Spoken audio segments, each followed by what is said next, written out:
Hello and welcome to Blackfriars House in Manchester. My name is Heather Gray and I am going to be your host for the first ever Spark Summit by Bruntwood Works. Now today we have something incredibly special in store for you. 10 amazing speakers, all of which are going to be sharing their really personal stories about everything they've faced this year. Now, to say 2020 has been a challenge would be a huge understatement. But with challenge comes the opportunity to change, to innovate, to pivot, which is a word we've bandied around so much. And hopefully you'll take some real inspiration from our speakers today. We're going to be talking about community, we're going to be talking about innovation and sustainability, all of which are topics really important to Bruntwood Works. Now, as a workspace and hospitality provider, at Bruntwood Works, it's not just about creating beautiful spaces. It's about filling them with inspiring businesses too. A lot of them you're going to hear from today. Now, this isn't a one-sided conversation. You'll see that there's a live comments feed, so please tap in any questions that you might have for our speakers, any comments about how you're finding the day. I'd love to see them. If you want to reach out to us on social media, you can join us at Bruntwood Works across all of the platforms, and if you use the hashtag Spark Summit, you'll be able to join those conversations with other people watching it too. Now, to kick off the day, we're going to start with our CEO of Bruntwood Works, Kira Keeling, to talk through why the topics that we're going to be covering, so I said before, community, sustainability and innovation, why they're so important to us at Bruntwood Works, and to find out a little bit more about how we've navigated the past year and what's really inspired us in our community.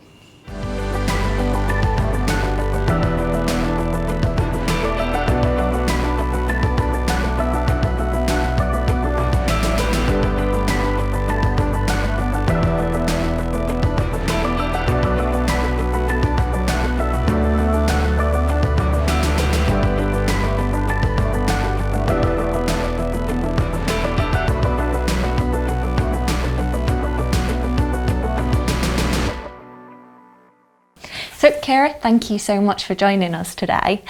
And I think this is a really lovely opportunity because we've not seen each other in ages as well, face to face. So that's always lovely when it's not over a Zoom call. But it's been such a period of change for us. And I know we had loads in the pipeline already, but you've been navigating this as a leader and guiding us through it all. How have you found it? So I think it would be fair to say that it has been an incredible year. There's been an incredible amount of change, and I think navigating any business through a pandemic is absolutely challenging. But I actually think that I've probably had probably one of the best years, as well as probably one of the toughest years. Quite simply because we've learned a lot, we've accelerated a lot of thinking, and we've pivoted as a business, and it's really made us, I guess, dig a little bit deeper, understand what's really happening, what are the drivers for change, and we've got to know our customers a whole lot better. That's amazing. And I guess it's having those really honest conversations because we're all in that same position at the moment, so leading us through it together.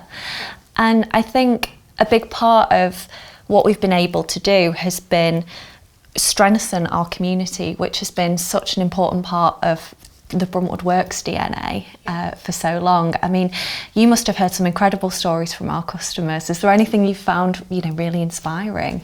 Yeah, absolutely. What's been really interesting is I think people have really missed that connection, and even though people couldn't physically be together, it was really important that we withheld, we really upheld that community feel. So we launched our Spark program, and that was for us around making sure that we were there for our customers on a much deeper level than just sort of a transactional basis.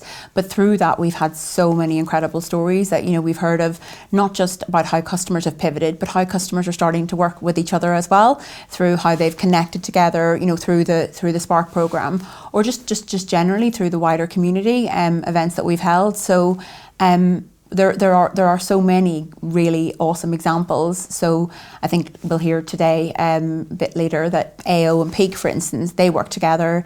That's such an incredible collaboration, and it's a really good story around how customers can work with customers. And for me, that's part of being part of the community. It's that sort of virtuous circle, how customers work with customers and really support the broader community. That's amazing. And there've been quite a lot of our customers that have been getting involved in terms of their local community as well, haven't there, of people kind of, volunteering or, you know, doing some really good virtuous work locally. Yeah. So I guess there's been some amazing examples of that. So the likes of St John's Ambulance, they're located with us in 2 locations within the portfolio, and they've really supported around the sort of vaccine volunteer programme. You know, Brewdog have really stepped up and supported around the hand sanitisation rollout, and many other customers have just been involved in initiatives to support the pandemic, and you really get a good feel for how customers have not only pivoted their business but have equally helped in the wider situation of supporting around the pandemic.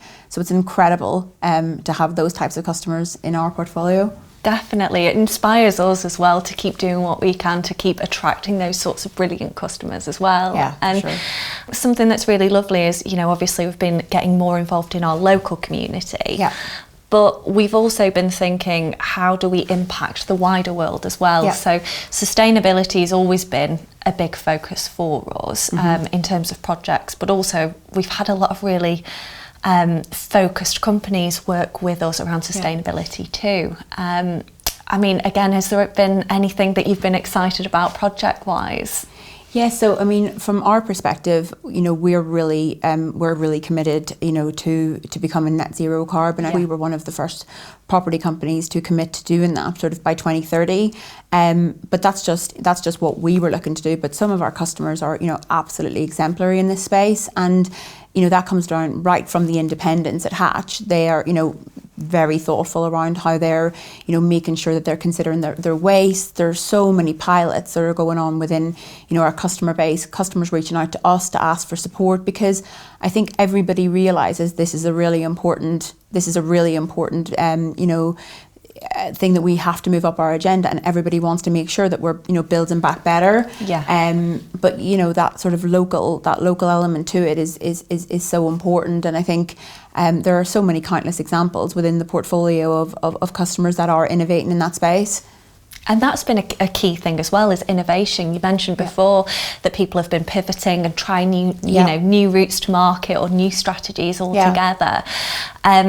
Again, tell me a bit more about some of the projects you've heard of with customers. So Hatch and Afflex, they're sort of our operational businesses, and they in particular they adapted very, very quickly, very, very quickly, as often smaller businesses do, because they can pivot quite quickly, and they do. And so many of those customers went, from trading on site to online almost overnight, and the speed with which they managed to do that, and the heart and soul, and how they went about it was just inspiring. And I think that just shows sort of how people will bounce back from this, and just being thoughtful, and sometimes through adversity you really do see that sort of innovation play through. And that's why, if we start with my opening comment around, it's been one of the toughest years, but actually it's probably been a really strong year for many businesses, for that sort of really strong acceleration of trends.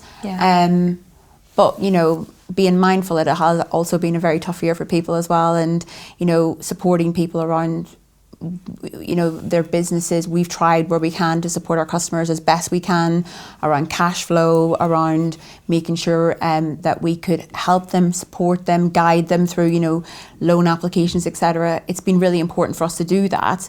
And through that, we've understood their business models in much greater detail, which really, from our perspective, just allows us to have much more intimate relationships with our customers, and hopefully create that much longer term partnership. Oh, I love that.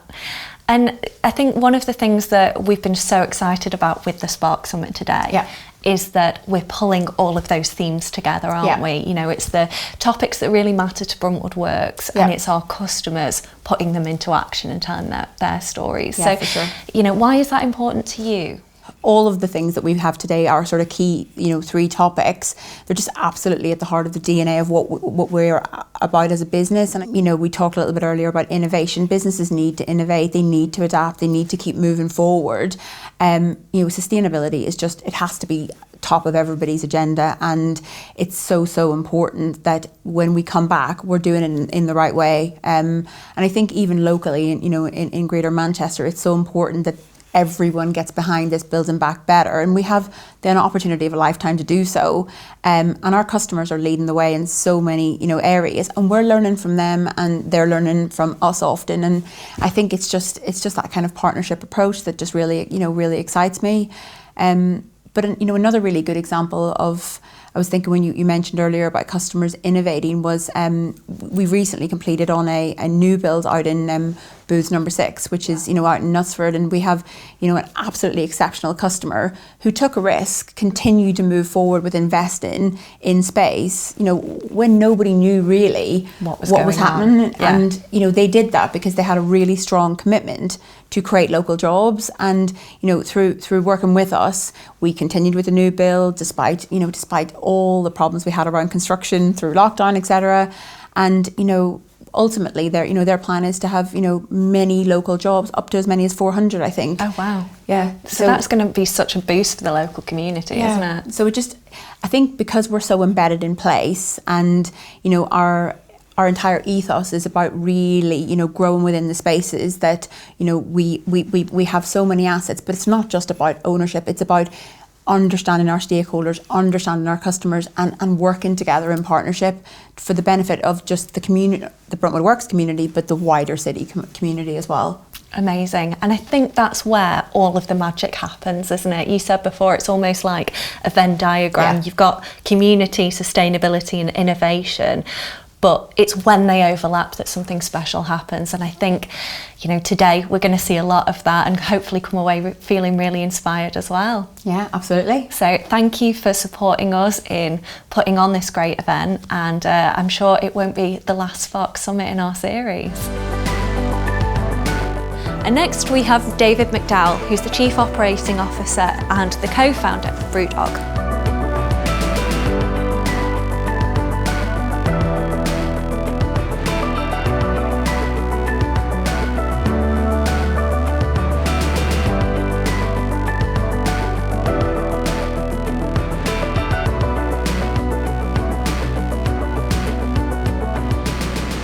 So I was going to start by asking, tell me a little bit more about Brewdog's culture and values, because when we were speaking about this previously, you mentioned something called Type 2 Fun, which I absolutely loved.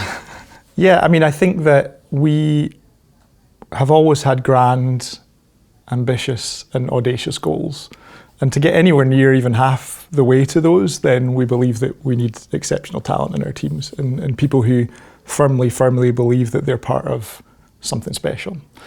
But it also means that, we've been in the Sunday Times Fast Track 109 years in a row. I think it's a record. And to do that, and to go from where we were 12 years ago to where we are now, things don't always go according to plan. Mm-hmm. And I think the Type 2 Fun thing is something that I talk to the team about a lot, whereas that people who are really successful in our business enjoy that type of fun. And we once had a talk from an awesome athlete, a guy called Mark Beaumont, who has he's from Dundee in Scotland. He has the record for cycling around the world in the quickest amount of time. Okay. And when he was talking to his team, we was talking about how he got his team to support him through that. Then he used the phrase Type 2 Fun, and it really resonated with me, because at Brewdog, then it's never a straight line, because we're always trying to push the envelope. Yeah. And therefore great people who work well in our culture kind of relish that Type 2 fun and face into it and enjoy the obstacles and the hurdles and finding pathways to solutions. That's amazing. And you were telling me as well about the 5 dogmas of Brewdog and how that's really crucial around forming that culture. Yeah, and that's really important too. So one of the things that we have tried to really avoid as we've built the culture in the team, there's 2,000 people in the team now. Wow. And it would be really easy to try and capture that in a series of overly extensive documents or processes or bureaucracy, and we really believe in creating a framework where awesome people can live and breathe and have positive impact. So the closest we have to that is the Brewdog Dogmas, which are our 5 behaviours designed to demonstrate how leaders within our business should act and behave. So a couple of great examples of those. One of my favourites is that we count time in dog years at Brewdog. Okay. So our view is that if it takes a conventional business 7 months to do something, then our goal is to engage and galvanise the team to do that in 1 month. That's amazing. And that has helped us keep up the agility and the pace and the ingenuity that has helped us get to where we are right now. Another of my favourites is that we are a transparent and open meritocracy. Okay. So we are, we realise that we need exceptional people. We like flat, lean, kind of anti-hierarchical structures. And therefore, we realised early that we had to reward people and create a culture where they can really learn and develop. So, for example, we have a programme called the Unicorn Fund, where we take 10% of our total profits every year and we split it evenly with no hierarchy across the team, to get our team to act and behave like business owners. So there's a load of those types of things in place, but over and above that, we are open about the fact that you earn your place on this team by having positive impact and by living and breathing and believing in your part of our mission. I guess we often talk about that being akin to being within a pro sports team, in a really positive way, where everyone's galvanised behind a singular vision, but you earn your opportunity to add to that vision. So the Brewdog Dogmas are our clear guide and framework for how we build this thing at scale, but do it in a way that protects the magic and the values and the culture of the ethos that got us here. That's incredible. And I guess it gives them space to be individuals as well, within that, which is great. And from the sounds of it, you guys have seen such massive expansion. You're moving into a hotel venture with us very soon, which we're really excited about. But throughout the pandemic, you've come up with so many opportunities to be really innovative. So how have you found having those mission and that really strong purpose has helped you to make those changes really quickly and to spot and grab the opportunities? Well, we've always been a business that has that agility, and also actually quite usefully a business that's used to working in a kind of virtual and remote environment, because everyone's all over the world.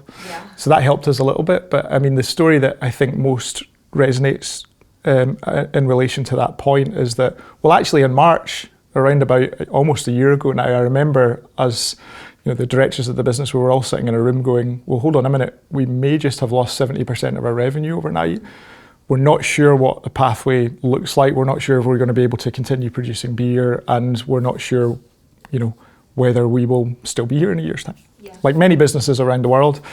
And our first approach was to very openly and transparently tell the team that. So I remember standing in a warehouse with a couple hundred of our team in the northeast of Scotland, and standing on a pallet and telling the team that, first of all, we were very uncertain about the future, and second of all, that we couldn't guarantee that they would still have a job in 6, 9, 12 months' time. Yeah, that must have been really difficult. It was super hard. So I was with James, the founder of the business. We both ended up in tears. It was really difficult. And an amazing thing happened. So at the end of the session, the team, after being told that horrible news, they all applauded us. And it gave us this kind of real burst of purpose to go and find a way to create a pathway through. So we ripped up the business plan. The business plan became find a way for the business to survive and protect those people's livelihoods. And because we had that clear, simple plan, and the team galvanised behind us, we moved from panic mode into action mode really quickly. And we were able to move volume across channels, create whole new channels that we've never really had experience in before, and also build the brand in a really unique way. So we stopped doing any marketing whatsoever, and we focused all of our energy into doing good and having positive impact. And by doing that, so we made and donated 500,000 bottles of hand sanitizer to the NHS and key workers, for example. But consumers rallied behind us because of that. and especially in channels like our grocery channel and in e-commerce, then we've just got so much support over the last 12 months, and the business is in great shape on the back of it. That's amazing. And it's incredible that your employees are all so bought into that mission, but like you say, that the consumers are as well, because that's part of your heritage, isn't it? Is the consumers really feeling like part of the business? Yeah. I mean, we're part owned by 185,000 crowdfund investors. We call them equity punks. And that started in 2009. Great innovation comes from necessity sometimes, doesn't it? So that started because it was post-banking crisis, and not that many banks really wanted to support or lend money to a couple of guys from the northeast of Scotland making beer that everybody thought was too bitter. So we were really early adopters of crowdfunding. It's an inherent part of our culture, and we learned along the way that it wasn't really a fundraising exercise, it was a community building exercise. And now that 180,000 people and growing are our biggest fans, our harshest critics sometimes. Yeah. They're a global community of mystery guests and tell us when we get things right or wrong. And they're a barometer for us to an extent. So they hold us to account on our values, on our promises, and we use that community to help us grow the business at pace around the world. Amazing. And you give back to them as well. I got my delivery yesterday of the lost beer. And I sat waiting for 4 hours online, refreshing the page to make sure I got it, because the popularity was absolutely there. So really cool bit of innovation. And sustainability is at the heart of everything that you guys are doing. You were recently awarded a B Corp. It was this week, wasn't it? Yeah. So we announced that this week. It's been a few years of hard work to go through that really disciplined and rigorous accreditation process. Mm-hmm. But we believe in B Corps as a community of businesses who stand for something that is, sustainable, transparent, and a new way of doing business, actually. So we're delighted to join that community of businesses. And sustainability is at the heart of everything we do. And I think at times it maybe wasn't. I think that we thought we were doing our bit a few years ago. Actually, what happened was that a few of us were lucky enough to go to an awesome dinner that was set up by a guy called Sir Tom Hunter, who's an amazing Scottish businessman who has been a mentor to our business, and does tons of brilliant philanthropic work. And he arranged a sustainability conference up in Edinburgh that Sir David Attenborough spoke at. Oh, wow. And we left after having dinner and listening to him speak so passionately about what we were facing into on the planet, that we left thinking, we thought we were doing a bit, but we're not really touching the sides. Yeah.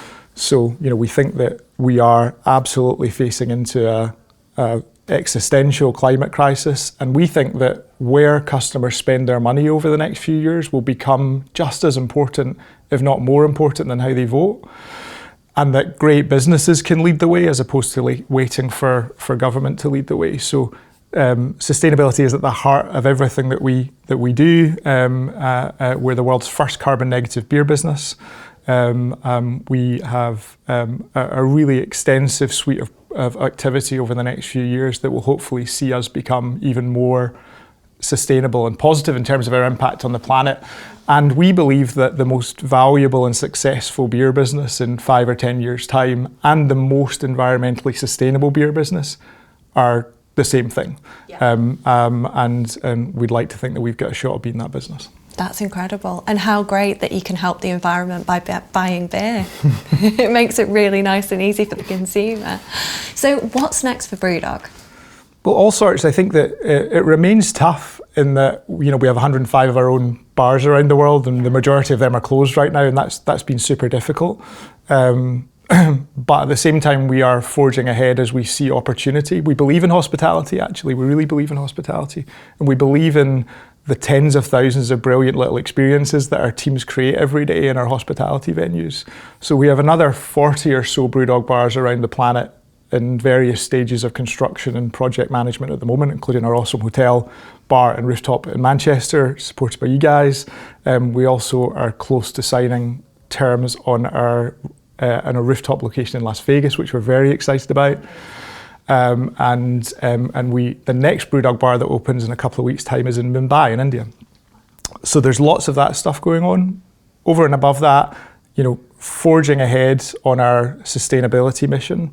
One of the key parts of that project in terms of connecting consumers with it is our new product Lost Lager, which we're calling a Planet First Lager. So it uses 30% less water in the production than any mainstream lager. It's fully powered by wind turbines that are about a mile away from our brewery in the northeast of Scotland, and we use surplus bread in the grain bill alongside the malt. So we get the bread that would go to waste from sandwich suppliers, and we use that as part of the malt bill to make the beer. So, the most sustainable lager on the planet. We just launched that in a few supermarkets and online. It's got an aggressive launch plan through the course of this year internationally, and it's a key product and a key pillar of our sustainability agenda. That's incredible. Oh, thank you so much, David. That's been just amazing to hear everything that you've been doing that's made Brewdog so successful, but also such a positive, really ambitious growth plans for the future as well. I think it tells us all that it's good business to do business in the right way. Yeah, for sure. We believe that business can be a force for good. We always have, and that's kind of central to everything that we do. So thanks for having me. It's been great to chat. Thank you.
Next up, we have Sajjan Patel, UX designer at Jaguar Land Rover.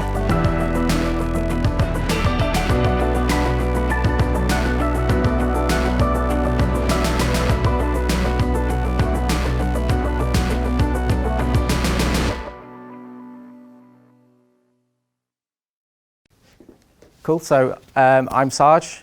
Thanks for coming to the presentation. Today I'm going to be talking to you about innovation and sustainability within Jaguar Land Rover. Before I do that, I just thought it'd be good to go over my personal journey and just give you a bit of background on my journey into the car industry. So I'm 26 and I'm a user experience designer at Jaguar Land Rover, and I've always had a passion for cars from a very young age. I sketched cars, read about cars in magazines, read about car design where I could find it, saw cars on the street and just wondered, how they're just so beautiful and things like that. And obviously watched Top Gear on Sunday evenings. And the bit that I want to focus on is just this whole thing around sketching cars. It's something that I've done for as long as I can remember. And as I just said, it's all about the intricate details and the shape and the sculpture of a car that really just enticed me into the whole world of it. And that passion led me to discover that you could actually study automotive design at a professional level at university. And at that point, all bets were off. I knew what I wanted to do in life, and I guess that's really lucky because not everyone has that. So then 10 years later, I find myself finishing sixth form and accepted onto the Coventry University Transportation Design degree course. where I had the best 4 years, and I met some really cool like-minded people, people who share the same passion. I've got some really good friends who I'm still in contact with today. And yeah, it was just awesome, and obviously just enjoying life as any young person would. And you can see here some of my oldest sketches that I've done when I was probably about 5 or 6 years old. And you can see the paper's weathered a bit since. And then some of my more recent ones, and that's my degree show model, which was like an autonomous electric Kia, basically. And I was quite proud of that.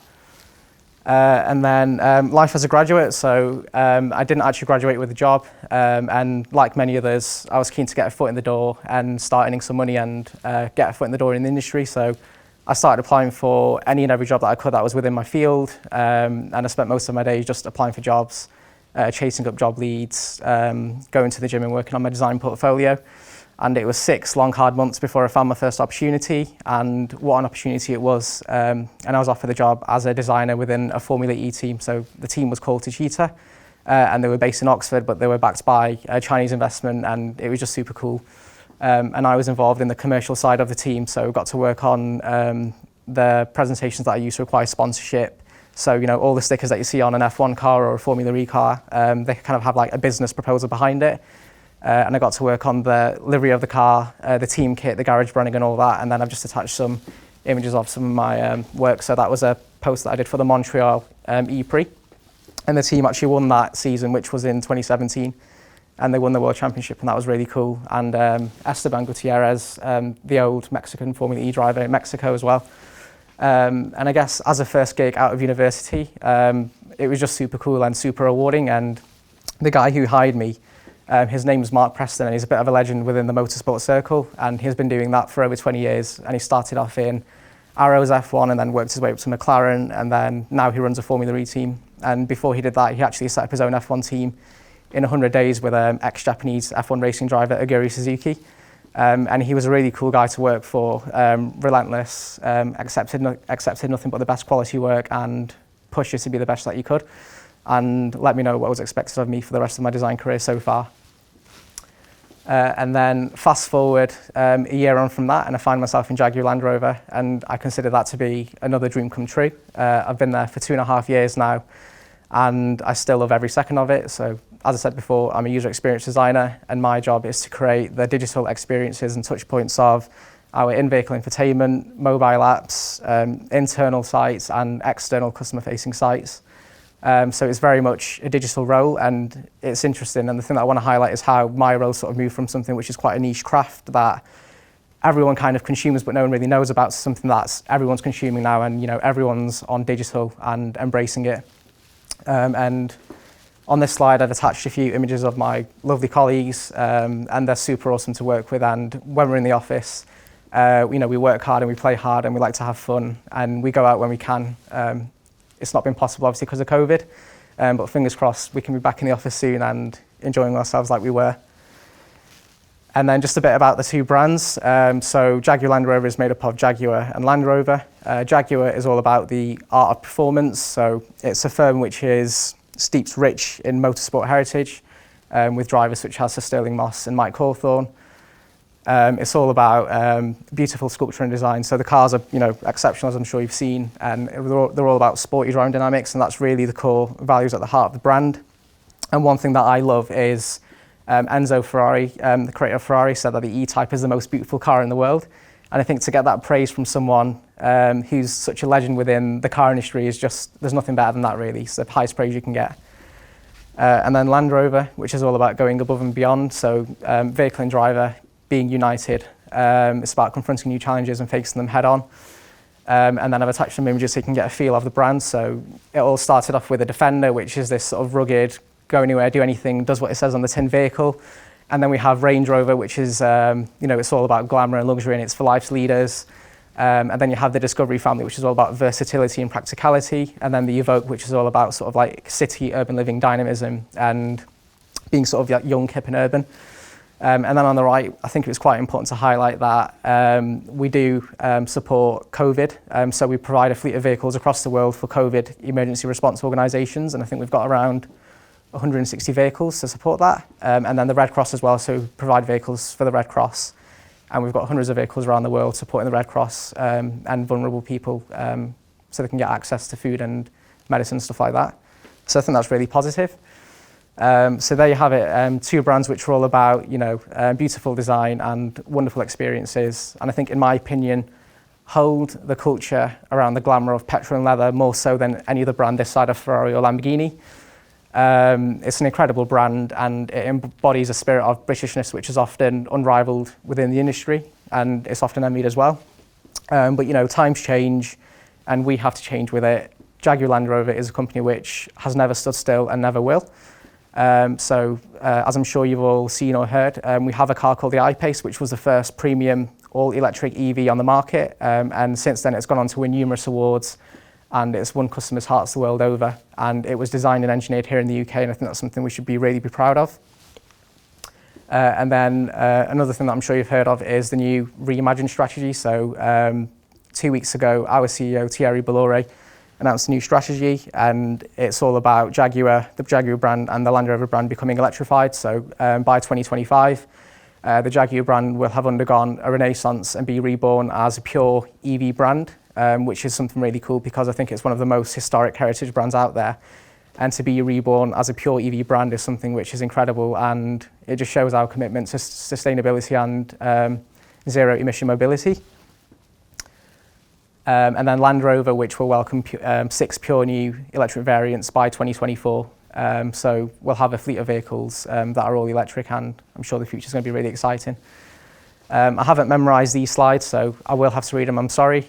This is a quote from one of our board members, and it's all about just where the company is going to be going. So the Reimagine strategy takes Jaguar Land Rover on a significant path of acceleration in harmony with the vision and sustainability priorities of the wider Tata Group. Together, we will help Jaguar realise its potential, reinforce Land Rover's timeless appeal, and collectively become a symbol of a truly responsible business for its customers, society and planet.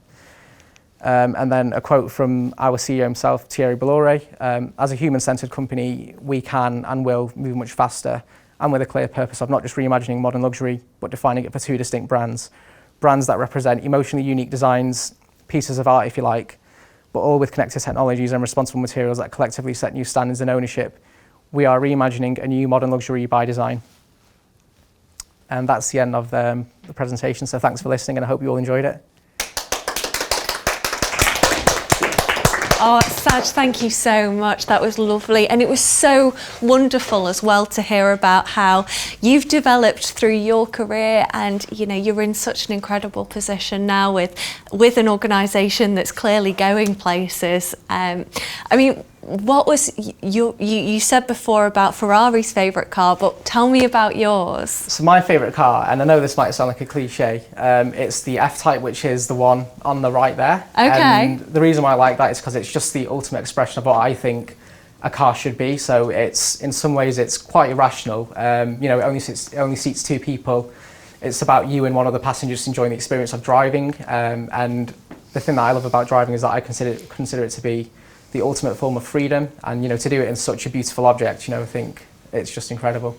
And it's an object of desire as well, and it appeals on an irrational level, and it is a luxury product, and it's something that you have to kind of rationalise to yourself, and it only has to make sense to you and no one else. And if you enjoy it, then you're going to love it. I absolutely love that, and I love how something that I've previously considered just as an object of practicality, I've seen through your eyes in terms of its art and its beauty, which is wonderful. And it looks like Jaguar Land Rover is on such an exciting journey as it progresses as a brand in this new direction. What is it that you're most excited to see for the future?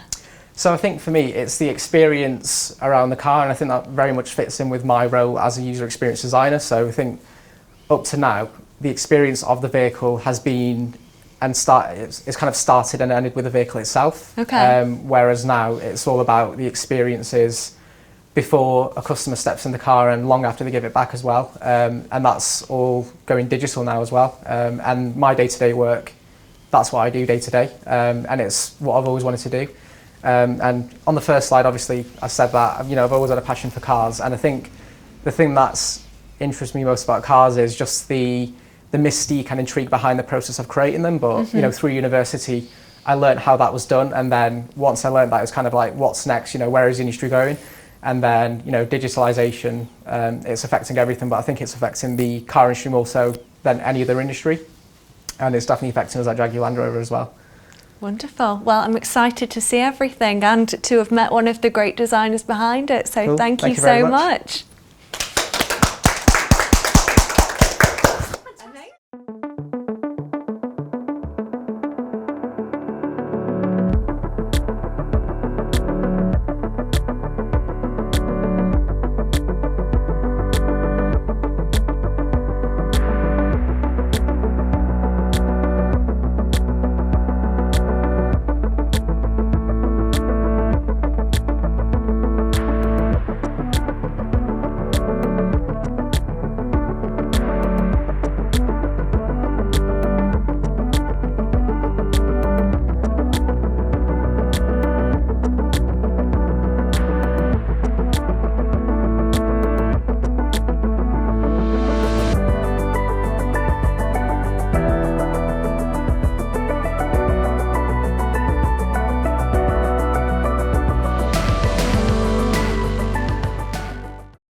We're so excited to be launching Spark by Bruntwood Works, your business support programme. With the world changing at a rapid pace, we all need that little helping hand to adapt ourselves personally as well as our businesses. With the right support, we know we can adapt and thrive. And to make that happen, it all starts with an idea. Something that could enhance your product, a better way of working, or even a brand new company. Sometimes we need some inspiration or support to spark that great idea. So that's why we introduced the Spark programme. Together with the right people and tools, we can grow your idea into something incredible. To kickstart things, we are launching Spark webinars, advisor sessions, and curated introductions. Hear from industry experts who can share first-hand experience to give you advice to build on. We know that one size doesn't fit all, so our Bruntwood Works community can speak to advisors, giving tailored advice and practical support. With over 40 years' experience within our cities and over 55,000 people within our buildings, we have a wealth of customers and contacts to connect you with so you can spark that new connection. We're here every step of the way, and we really can't wait to work with you and your businesses and support you along your journey. For more information and for full details of the programme, follow the link.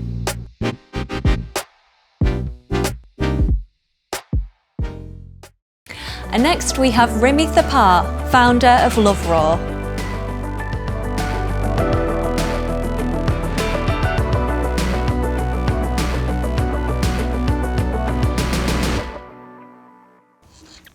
So hi, my name's Rimi Thapar and I founded Love Raw, an indulgent vegan chocolate company. So we make products such as chocolate buttercups and vegan wafer bars. So how it started versus how it is today, it's a very different scenario. So I started at home in the kitchen, on my own, making the bars, getting out to retailers. So I was pretty much solo. And today we have 15 employees. We're in around 4,000 retail points. We export to around 15 countries. And we're in retailers such as Holland & Barrett, Boots, Waitrose. We have been growing year on year, 78%, and we are tracked to do 200% this year, which can easily be 300% with the performance over the last 3 months. So we're pretty excited about that. However, it's not been without its challenges and problems. We've had a fair few of those, and it's taken us quite a few years for us to be where we want to be. So today I'd like to share some of those challenges and also just to share how we have got to where we are today. So I'll go over some key points and I'll relate them all at the end. So the first point I'd like to talk about is money. So we started off pretty much a lifestyle business. I started the business initially in Spain, and I flew back to the UK. Well, I moved back to the UK on my own. I left my husband there because Spain was too bureaucratic for business, and I just set up at home. And I'd gotten so far in 2-3 weeks, and I'd gotten nowhere in 2-3 months in Spain. So I just started. I was on a mission. So I had moved back to Spain and working remotely there, and I didn't really focus on growth. I guess looking back on it now, it was a lifestyle business. However, we reached a point after 2 years where the business was growing and we needed to focus on the business and we needed to grow a team. So it was either we stay in Spain and we carry on as a lifestyle business, or we move back to the UK, we create a team and we focus on growth, and we did the latter. So at that point I was pregnant with my daughter, my first child. So yeah, it was pretty full on. And that's where actually we came across Bruntwood.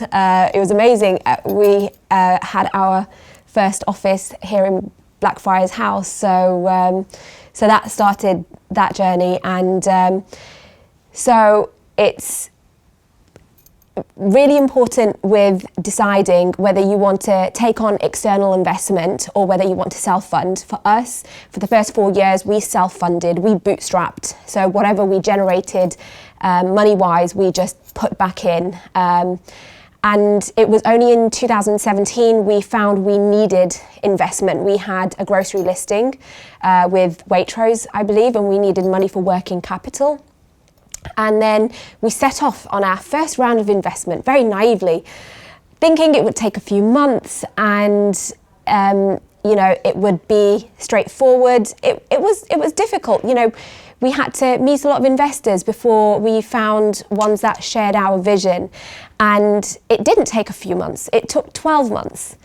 And so, in the end we did it. We were down to our last 1,000 in the bank account, and it was very stressful, but we managed to close that fund. And we went on to raise a second time in 2019. And this time, we needed to scale, and we needed to scale big. So we set off on a larger fundraise, and we came across a venture capitalist firm, Blue Horizon, and they believed in us, and they really liked what we were about, and they wanted to be parts of Love Raw, and we really liked them. So we went on to raise £2 million with Blue Horizon. And again, it took around 12 months. But this time we had money to invest in senior management for working capital, for new products, and we were really going to kind of drive and scale the business.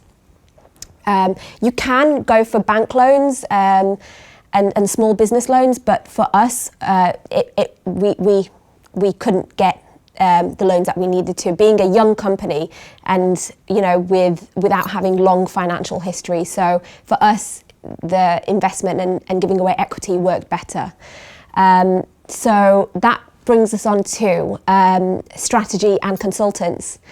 So in the early days, with such a small team, we had to work in the business. And I guess this is a business concept from the book, Rich Dad, Poor Dad, where you're so busy in working on the day-to-day and in the business that you need to focus on the business and look at it from the outside in, because that is the only way that you're going to grow and scale. Otherwise, it's just, you're going to have stagnant growth and just, ticking along day by day.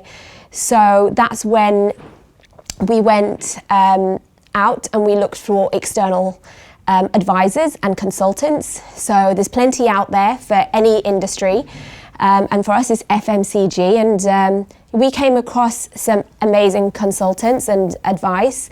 And we came across, not so great advice too. But I think thinking back, it's always great to go with somebody that's relevant today and that's gone through it very recently. You know, for example, we spoke to somebody that had the credentials from 10 years ago, but it wasn't very relevant today. And things move so fast with technology, and you know, you need to speak to somebody that is very relevant and has been through it recently.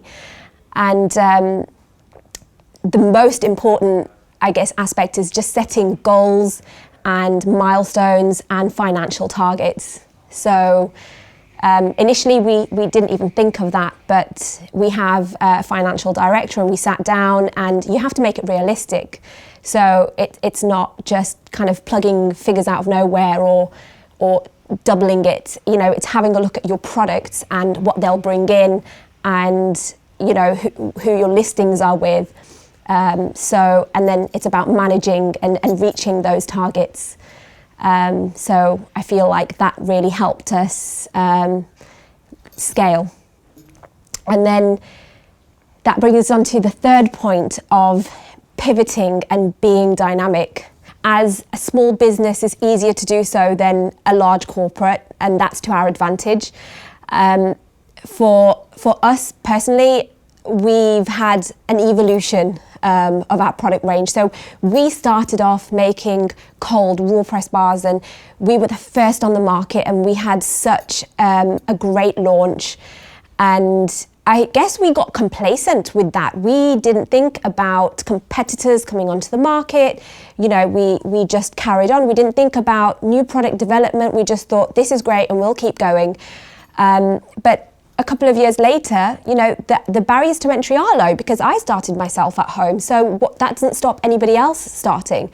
So, you know, sales did dip, and we had to relook at our offering. And so we carried on, you know, doing the bars. But then in the end, the bars became a commodity. It was all about price, and our offering was about it being a premium superfood bar. So our sales were affected. And then we had our superfood blends, which were great and again had a great launch, but then it was a very trend-led product. So, you know, the product life cycle of that, it declined when the trend declined. And then we tried a lot of products. We had our plant-based almond milks, which, you know, each category was very innovative in what we were offering, and you could say quite niche as well. But again, it was so competitive on the drinks market, we found. And we're a small brand, and we were in competition with larger corporates that could throw money at buyers for listings and positioning. And I guess naively, we didn't think about that, and we didn't have the money to support these listings. But we still had these products, and we didn't discontinue them. But then we thought about our next category, and what we wanted to do, which was we launched the vegan chocolate. The vegan chocolate. So we've had a whole evolution, product life cycle of our product offering, but we also were quite niche, as I mentioned, and we had to think we needed mass appeal. So to appeal to the masses, so we needed to get out of being so niche. And I think what's really important is to recognise what's not working and not to be so precious or protective over your products or your services. You can't be too attached or too emotional. If it's not working, move on. If the trend has gone or declined, look at what else that is working. You need to be dynamic and move with the times. So that brings us on to the next point of team. So team is really crucial, and we've found out the importance of that over the last few years. And initially we didn't understand the calibre of staff that we needed, and when we did realise we didn't have, you know, the funds or the capital to fund the type of team that we needed. So when we did our second round with Blue Horizon, we allowed part of our funding to cover a senior management team, which I feel has been really important for us. It's been really vital for our growth, especially in the last 12 to 18 months. It's really helped, and I wish that we had done that earlier in hindsight. But they have brought in years of expertise and years of knowledge, which I can't contribute to the business. And it's almost like you have to remove your ego and think, you've taken it as far as you can take it. Now you need external team members to take it to that next level, to bring on their contacts and their experience. And, you know, it's really worked for us. And I feel like I wish I'd been given that advice earlier. And so that leads us on to our final point of momentum. So for us, it took us five years to find our momentum, and we had a lot of issues that disrupted our flow.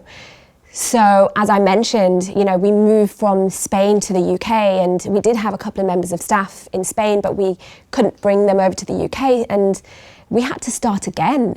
And that disrupts your flow. You're keeping your head above water. You're not really focusing on growing as a business.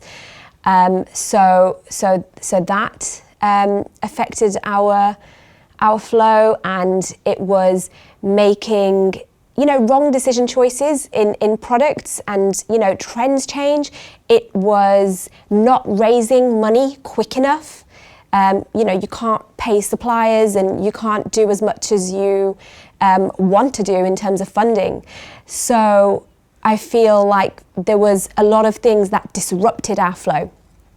But it was in 2018 where we launched our fourth category of the indulgent vegan chocolate, and for us we had a phenomenal launch, and we focused on that as a category, and we delisted our other categories because we needed to focus and have momentum on one category rather than focusing on several.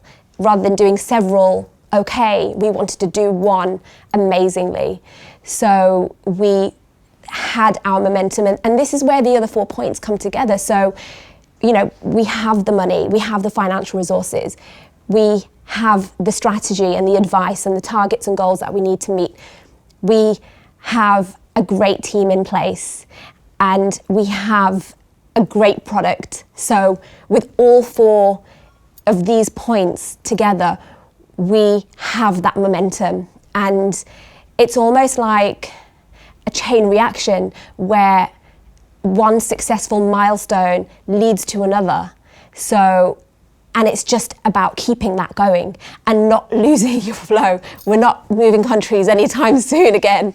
And yes, I am pregnant with my 3rd child, but we keep going. I guess the 3rd time round, I'm in a flow of having children and running a business. But it's just keeping that focus going, and you can't drop the ball. And it's, you know, it's like that law of attraction where, you know, you go to, say, a market and a few stalls are empty, and you see one and it's got a lot of people in there, you're curious, and then you go, and it's just keeping that going, I would say. And that's an intangible force, momentum, that you can't really measure, but you just need to keep going. And that's, I guess, the nature of our industry. It's FMCG, it's fast-paced consumer goods. So yeah, those are the points. And, you know, we've built a business that I never imagined to be where it is today. And we started off with a passion, and, you know, it's led us to, you know, it's something I never imagined to build. I didn't even think that I'd be an entrepreneur, I guess, but I am. But I'm still learning every day, and, you know, you have the days where they're dark and you lose your motivation and you need to keep going. I work with my husband, so that really helps, you know, keeping each other motivated, and you can't give up. And when you do have days like that, just always take your back self to the start and remember why you started this in the first place.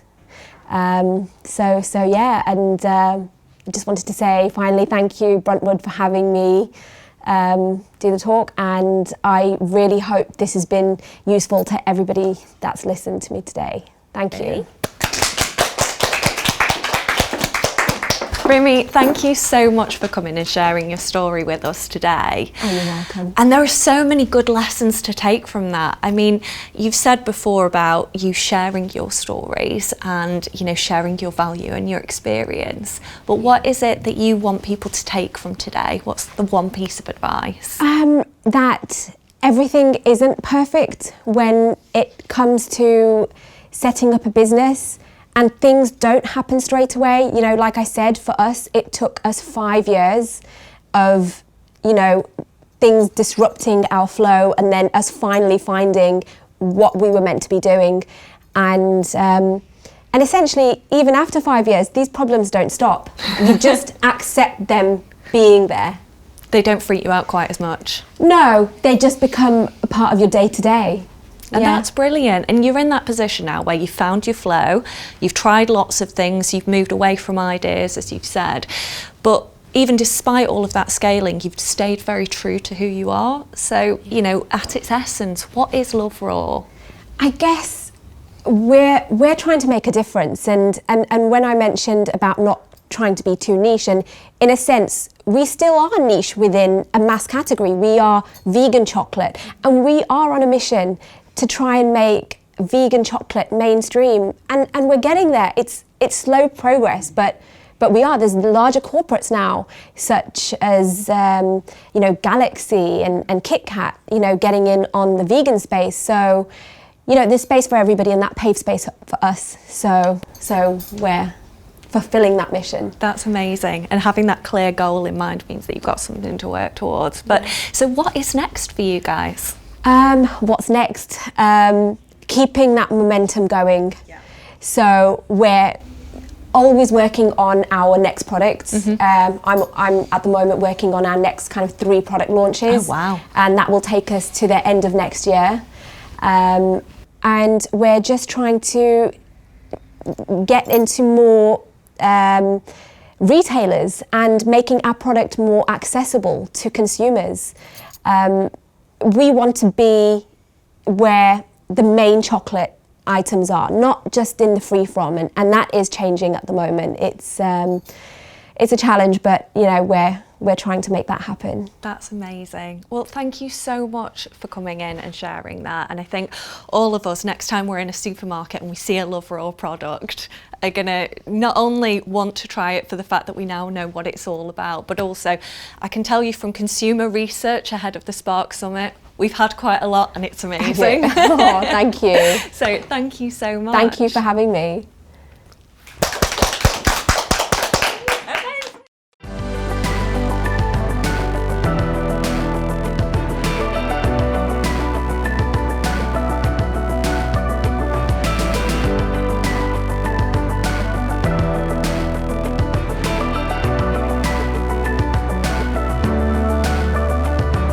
We're really excited to welcome Tom Summerfield, Retail Director at Peak AI.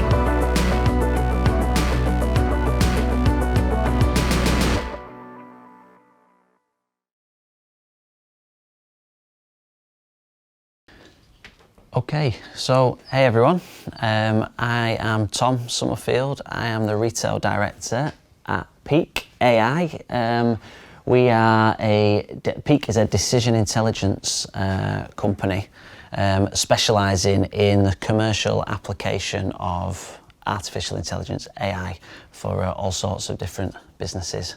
So today I'm going to talk about a concept of ours, that everything is marketing, and all the different customer facing touch points that entails, and how AI is powering like a modern, intelligent customer experience. And a lot of the work that we do at Peak, while we play in a few different verticals and a few different spaces within those verticals, how we are affecting it with AI, essentially.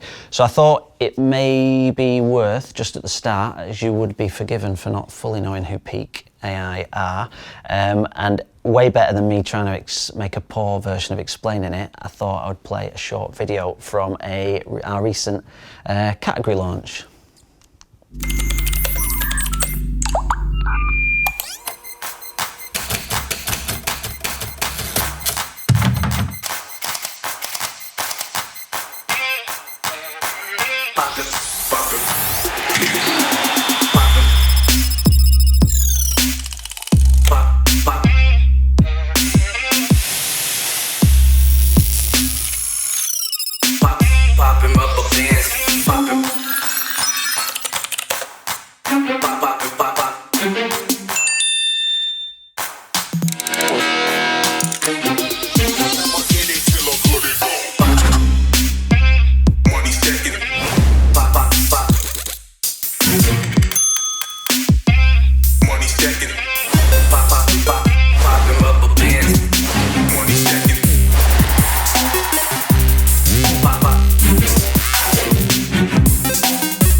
Okay, so pretty cool, way better than me explaining it, I thought. So what we're talking about is decision intelligence, and decision intelligence requires a new kind of business system. This is not just what we believe, this is coming, this is happening all around us now. So Cody is the name of our AI system that underpins all of this for our customers. And what Cody does to power this decision intelligence can be succinctly broken down into 7 stages. So all from ingesting data from any systems record data points that you have it, through to the management of that data, unifying it. This is no mean feat, it must be said, but this is just our bread and butter. This is what we do for people. Sometimes vast amounts of data, billions of rows it can be. Then we've got a team of amazingly intelligent data scientists. We're around 50 data scientists at the minute. That team doubled last year and doubled the year before that. We're aiming for it to do about the same again this year. And then through, crucially, into pushing it back into the business that we're working with. And we're happy to be challenged on this, but we actually believe we are unique. There is no other system globally right now that does that full end-to-end piece, which is something we're very proud of right now. So back to the topic, everything is marketing. So the customer journey, everything is marketing. So if we consider that every business is a brand, essentially. So whether that's a retailer in a classic sense or another consumer-facing business of some description, if we consider that is a brand, and there's lots of different customer brand touch points that exist when people can interact with your brand, and they are all, in my opinion, opportunities to impress a potential customer or an existing customer, or maybe leave a bad impression on a customer equally. So that is, it's a dangerous game if you don't have a full control over all of those touch points potentially. Some of them are very tangible, like measurable, obvious ones, and then some of them are not intangible, but less visible, and in the sense that the brand may not know whether they're doing it poorly or not, which is potentially a little bit scary. So here is your classic that I've borrowed from the internet, customer journey map, if you like. All the classic sort of touch points on there that you'd go, yeah, okay, that all makes sense. I've seen this before, that's fine. And so through the lens of everything is marketing, there's stuff on here that is like actual marketing, like PR, online ads, other consumable media, out of home, advertising, etc. Through to stuff like contact centres and in-store stuff that, as I say, I'm making the case that these are all marketing touch points, potentially, if you want them to be, if you make them good, and crucially, like availability, but I'll come to that later. So what we're going to talk about is how you can make all of those customer touch points work harder for you, and with AI, question mark. That'd be good, wouldn't it, for the purposes of this presentation, if it was with AI. So ultimately, the power lies in decision intelligence, and that's where AI is the commercial application, to power, in this context, the customer experience. And it's really important to, especially something that we practice massively at Peak, and it's not very romantic to talk about it like this, but it only matters if it makes money, really. So how does it influence the commercials? And what we want to, well, there's only 3 ways to grow the top line of a business. So get more customers, makes sense. Get those customers to spend more often, so that's purchase frequency. And then when they do spend, can you get them to spend more? So that's average order value. And today we're going to be focusing on these 2. So purchase frequency and average order value. So we zoom in to sort of like the second half of the customer journey map that we were just talking about, and it's like the post-purchase phase of the customer journey, and all the different areas that affect how purchase frequency and average order value can be affected, essentially, be altered and improved, hopefully. And I've underlined on here some areas where like AI outputs can be surfaced, essentially, to make those touch points work harder, as we were just saying earlier. This arrow here is relevant because this should be a cycle, in theory, if you're doing it nicely, as part of like the customer journey. So I've highlighted, for example, the contact centre. So you're going, okay, I wonder how AI could help with the contact centre. Well, some work that we do with some of our customers is based on AI-powered segmentation of a database. When, say, an inbound call comes to a call centre, can you surface that, what segment that customer lives in or predicted to live in? And this is where the AI starts to offer something super practical. It's not like science fiction. I mean, it's very sophisticated how it does it, but it's really practical output for it there. Similarly, on the website, so in the web shop, predictive product recommendations to suit a consumer is increasingly, it's almost like, well, I would argue it's a form of negative marketing if you're not got a degree of personalisation on your website. We've all come to expect a degree of personalisation, not to be invasive to the customer, because then that's a bit like, a little bit too much, but almost sort of slightly like answering customers' questions before they ask them.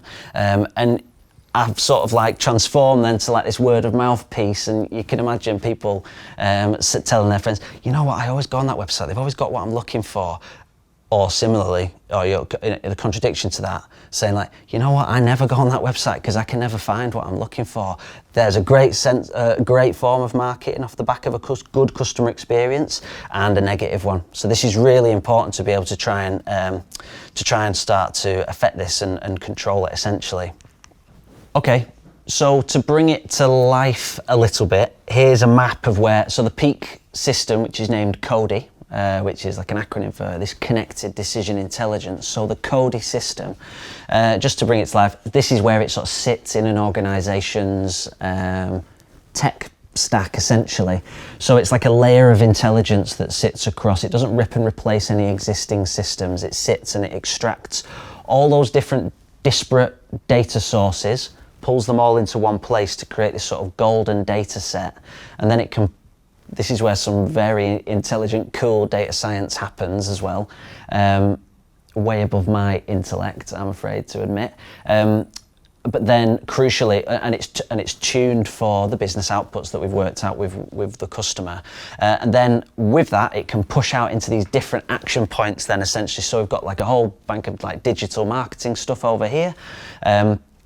And then into like contact center, which we just spoke about, and then the stores crucially as well. So stores, for a business that has stores, obviously there's like pure play retailers and multi-channel retailers, but for businesses who've got stores, that could be sometimes like super practical actions to take from it. Like, we have spotted from some insight in the data there, the models have shown us that it might be better if you start putting these sorts of products nearer each other in a store location in a certain region, where you might be an international store and it might differ from country to country.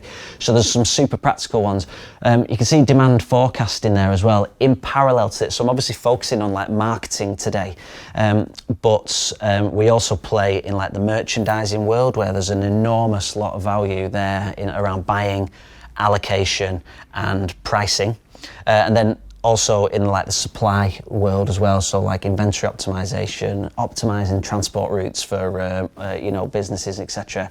So maybe to offer an example of what could be happening here, we've obviously got data from all these different points, like Google Analytics is your web analytics. This could be store information if you've got stores. Warehouse is really, really important. Like typically, lots of these business units that own these data points, they won't always be massively communicative with each other. So an example might be in a pure play retailer, say like the recommendation engine here of a pure player or any shop, but the recommendation engine on your website should know if you've got a problem in your warehouse. Like right now it doesn't. Those data points are not connected. There might be some communication going on in the business, but typically you'll be fighting a fire rather than like being proactive. It'll be reactive as opposed to proactive at that point, because it'll normally be, why you keep pushing that? We've run out of it. Or why you keep pushing that? Because we're not able to bring any more of that in, etc. What an AI can help is continually optimizing how products would be surfaced to certain customers at certain times based on the insight that it can accrue from these different data sources. And as I say, it's data sources that don't typically mix. And that's where the decision intelligence and the power of Cody can help unlock that for retailers. Increased brand loyalty over time is ultimately what you want. Now, I get a bit grumpy about this sort of phrase, and I've put it up there definitely so I can whinge about it, is that people say like, wouldn't it be great, do you want to improve customer loyalty? And you sort of go, yes. Like, how are you doing that? So it's and hopefully what I've just articulated a little bit here is actually when you break it down and you think about purchase frequency and average order value of cohorts of customers and how they interact with those different touch points across your ecosystem, and how AI can be improving those touch points at every moment, that is how you increase brand loyalty essentially. So I won't be getting a job as a data scientist at Peak, clearly, with my graph skills. But as you can see across the bottom, purchase frequency per year, and then average order value.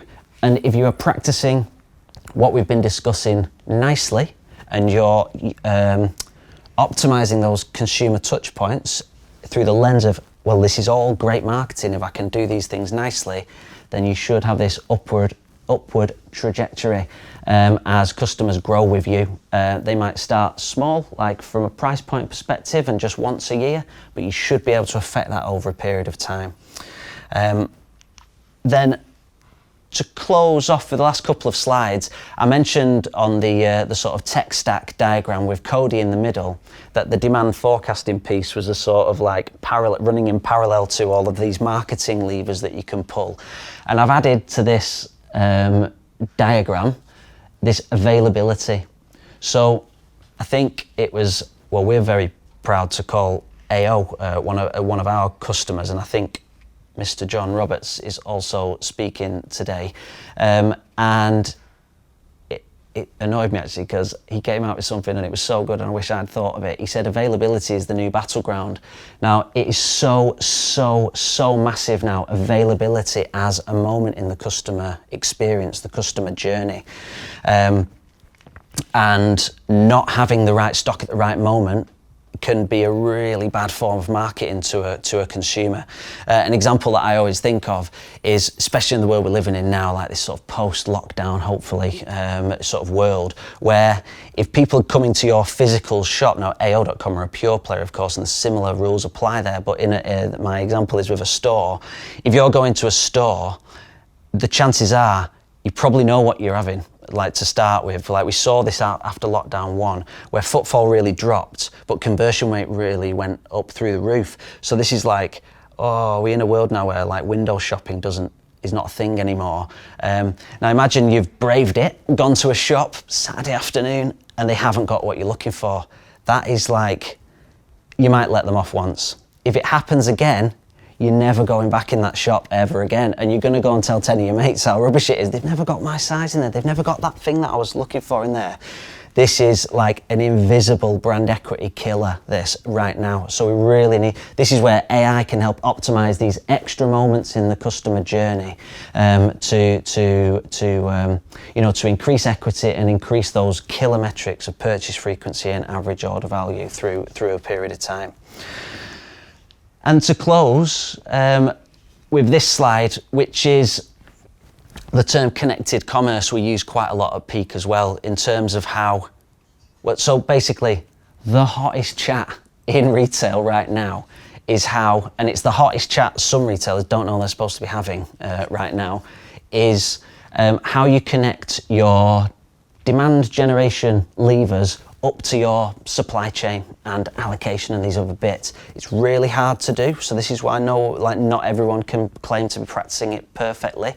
But what we've got is data should be this sort of circular economy where the big business units in your world should be feeding each other insight, and data points should be connected. If you think back to the tech stack diagram where you create this golden data set and then AI can extract those granular details that mean such a lot. And ultimately, we used to use the word like vision for this. It's not vision any longer. Like the forward-thinking businesses are trying to make some moves to get close to this now, move towards it. And this is back to everything is marketing. All these touch points should be working harder for you as a business. And that's me. Thank you so much, Tom. That was fascinating. And it's always really lovely to see behind the veil of the internet as to how this stuff actually works. So myself as a consumer, what is the benefit of all of this personalisation? How does it make my experience better for retailers? Well, I would say the first thing is you probably shouldn't notice it.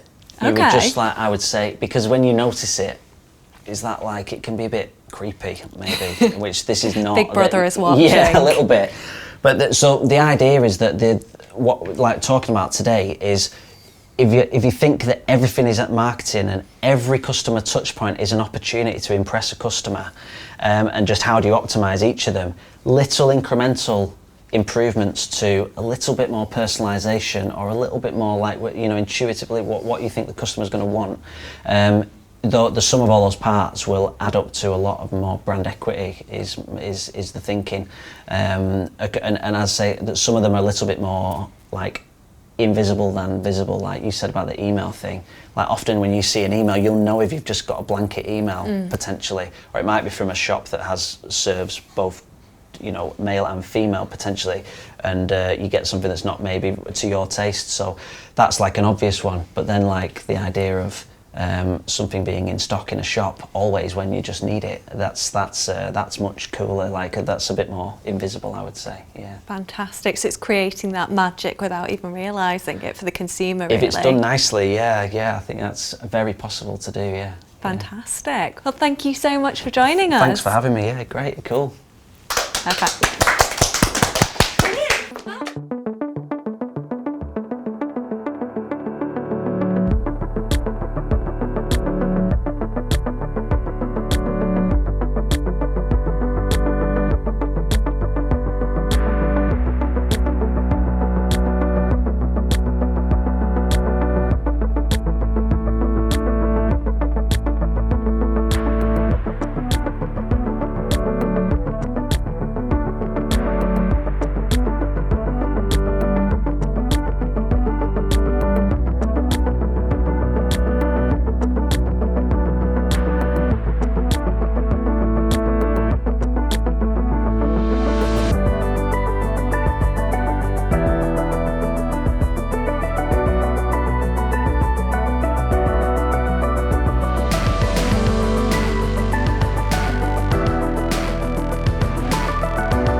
Next we have Roy Alexander Wise, Co-Artistic Director at the Royal Exchange.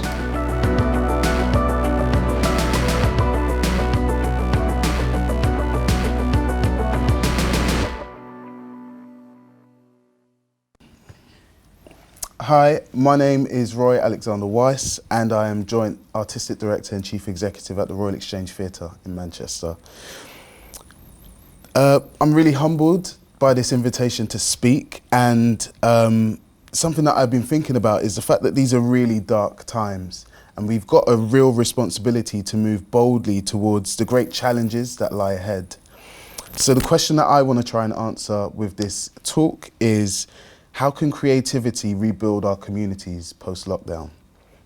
And to answer that, I'll try and talk a bit about what we do at the Royal Exchange, the ways in which we've worked with communities and the ways in which we've had to adapt during this time, and give a bit of a sense of the kind of direction that we'll be moving in beyond. The Royal Exchange is more than just an arts venue. We are simultaneously a world-class theatre and a community centre, a civic space where democracy, access and inclusion sit at the fore of our ambitions, using art as a vehicle to connect communities, to question the world around us and to question each other. We hold space to escape, to learn, to be expressive, to find safety and be included in all of the nation's conversations. Our theatre space is like a campfire where all are invited to feel its warmth, to hear stories and to tell stories, to dig deeper collectively and understand more about the human condition. As artists, it's our duty, I believe, to be provocateurs, to encourage ideas and dialogue between people. I think our work in theatre is such a unique and underrated tool for social impact. Theatre and stories get between the cracks of democracy and bureaucracy.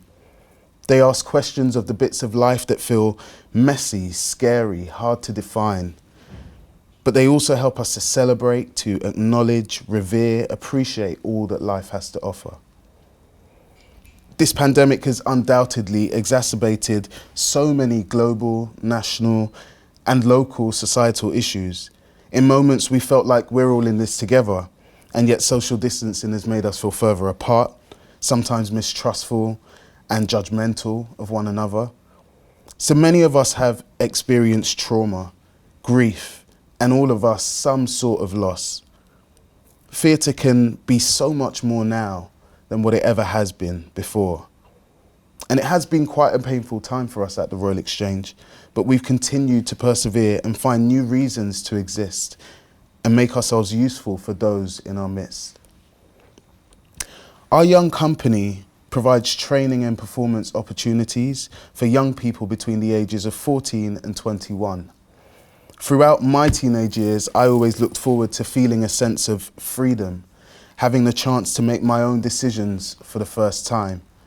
School was my entire life, and along with my peers, we used that space to shape our identities and find our individual currencies. I can't imagine what this period has been like for our young people. I worry about the effects beyond this moment, the social anxiety of returning to school and finding your place, finding yourself again. How that might in fact affect an entire generation of young people traumatized by witnessing the world that they are yet to fully enjoy imploding around them. Seeing, feeling and knowing very acutely the ways in which the political impact on the personal. We've continued to deliver a range of opportunities online for young people, including drop-in sessions, opportunities to make digital theatre productions, training opportunities, all to keep them connected, stimulated, occupied, together, creative. Some of them have literally said on a number of occasions that they have no idea how they would have survived without us. They've had the space to open debates about the many world events that have rocked us to the core, like the murder of George Floyd and the resurgence of the Black Lives Matter movement, the farmers' protests in India, the unemployment rates and exacerbation of socio-economic disparities here in the UK. They've requested and they've steered these conversations with our staff, and we've learnt so much from them. Our elders company have also engaged in a plethora of activity, all online. We taught them how to use Zoom and upskilled many of them. We run a regular Elders Monday drop-in session where the group engages with plays and stories and debate, where they continue to learn and stretch themselves even at their age. From conversations around sexuality, race, class, gender, to creative opportunities such as a Phone a Friend project where they devise and tell stories to one another on the phone. These stories were premiered on local radio stations. The Dementia Cafe continued to run online, and also some of the Elders Company were part of a digital intergenerational Zoom play called Connect Fest, made with director Nikki Miles Wilding and poet and playwright Testament. They got so good at Zoom that they began their own coffee mornings, where they catch up every single day, still to this day. Many of our elders have been confined to their homes, only encouraged to leave in the very early mornings to get essentials. The very real fear of this virus which discriminates against our senior population, but also the sheer isolation. Our programs have meant that some have been able to thrive and grow in this time and not just survive. They've made a mockumentary called A Funny Thing Happened in Isolation, devised with the company and written and directed by one of our team, a true star and the hero, the director of the program, Andy Barry. The elders have got better than us now on Zoom. They chase one another through breakout rooms. They play drama games and make use of all the virtual backgrounds. They're so full of zest. They've taught us to have hope, to have resilience, that it's never too late to keep learning, to keep questioning, to keep growing, to keep connecting.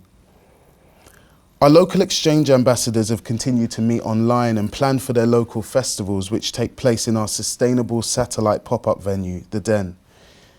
In the first lockdown, ambassadors from across Greater Manchester collaborated with theatre maker Chris Thorpe and devised a poem and montage short film called Keep It in the Day.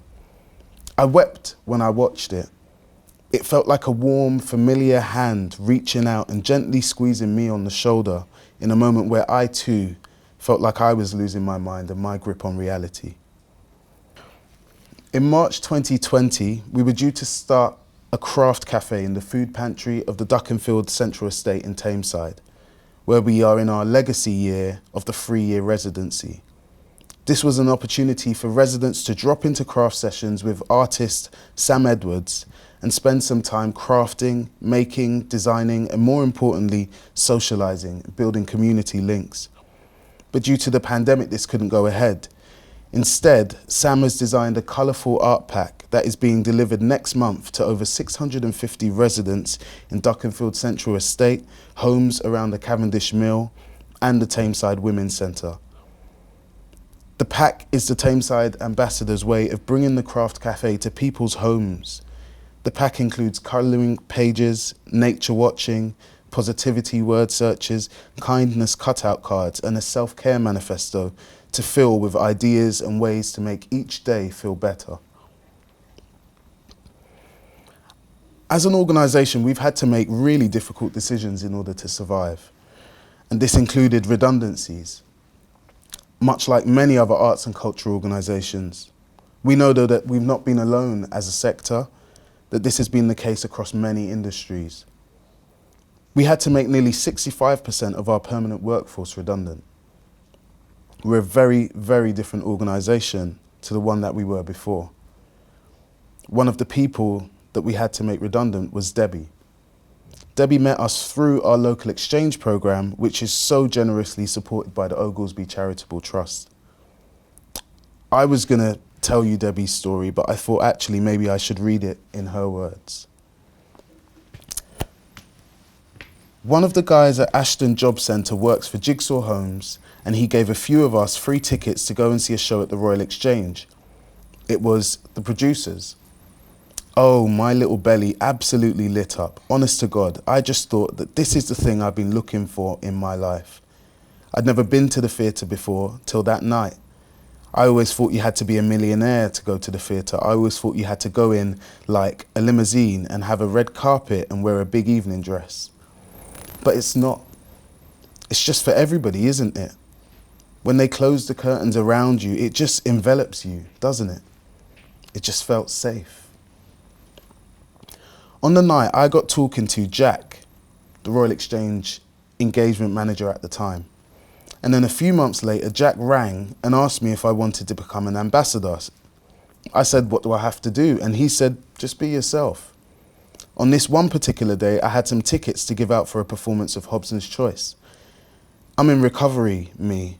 I'm 4.5 years sober. So I rang up my old treatment centre and said, do you want these for the clients? The clients went to the theatre and it started that circle again. I got a thank you card and the feedback was phenomenal. These people have been in really, really dark places and they go and they see this show that's full of colour. But some of Hobson's Choice is quite dark, isn't it? There's an alcoholic father. And though they got it, they loved it. Off the back of that, because they'd heard so much about it, all the staff at the centre went as well within a few days so that they could then connect with the clients about it. That's just one little knock on. When they said that they were bringing the den to Tameside, I thought, oh my God, people I know are going to be able to find out what I'm going on about. I keep telling them I'm going to the theatre and they've seen a change in me. I just wanted to plant that seed for other people. On the second night of the den, I did the comparing with Sue. We were like good cop, bad cop. Sue went right into the background of the actors and all that. I didn't know you had to do that, so I just made a joke out of it. Oh, we had them clapping and everything. As an ambassador, I helped facilitate a group to go from the women's centre that I'm connected with. These 8 women came to the exchange and we trained them to be ushers for the day at the den. Most of them had never met and they came together and they were nervous and everything. They were going to Manchester. They were frightened. Well, within a couple of weeks, they were going to Manchester on their own. They were meeting up, having coffees, they all gelled together. 2 of them are ambassadors now. Fabulous, isn't it? I've not found any negatives to being an ambassador. It's taught me that I can talk to anybody. It's been an overwhelming experience. It's where I was meant to be. I get giddy when I think about the Royal Exchange. The programme of plays that we put on is at the core of who we are as a theatre. Like with Hobson's Choice, we always want the stories to equip our audiences with the ideas, empathy and perspective to engage and connect with others. We want the stories to uplift, uproot, challenge and entertain. Though we aren't back in the theatre, we've commissioned 6 innovative artists to create audio tributes to the incredible women that inspire them for International Women's Day. A celebration of strength, wisdom, activism, friendship, family and the ingenuity of women. At a time when domestic violence and abuse against women is on the rise, we're reminded again of the strain that a patriarchal society imposes on women. These pieces will celebrate mums, sisters, artists and muses, nurses and healers, the living and the dead, the heroines in our very midst. We hope these audio pieces will uplift and endorse all women. This period has taught us that in order to be active and impactful, that we have to take our institutional armour off. We can't exist just to preserve the art form or to uphold excellence. We must become an organisation that listens, learns, evaluates and truly allows our findings to reshape us year after year. An ever-evolving learning organisation, adapting and shape-shifting to meet the needs of those whom we're here to serve. Creativity gets between the gaps of human psychology and sociology, cracking open the potential for a society wealthy in empathy, social and emotional intelligence and cooperation. In a research review titled The Connection Between Art, Healing and Public Health, published by the US National Library for Medicine, 2 doctors said the following. Art and health have been at the centre of human interest from the beginning of recorded history. Despite that fact, art and health have been at the centre of human interest from the beginning of recorded history. Despite that fact, and despite the invested effort and growth of knowledge and understanding in each arena, it is interesting that we often still find ourselves struggling with the fundamentals of art and health and their meaning in society. We make no attempt to clarify or resolve these fundamental issues.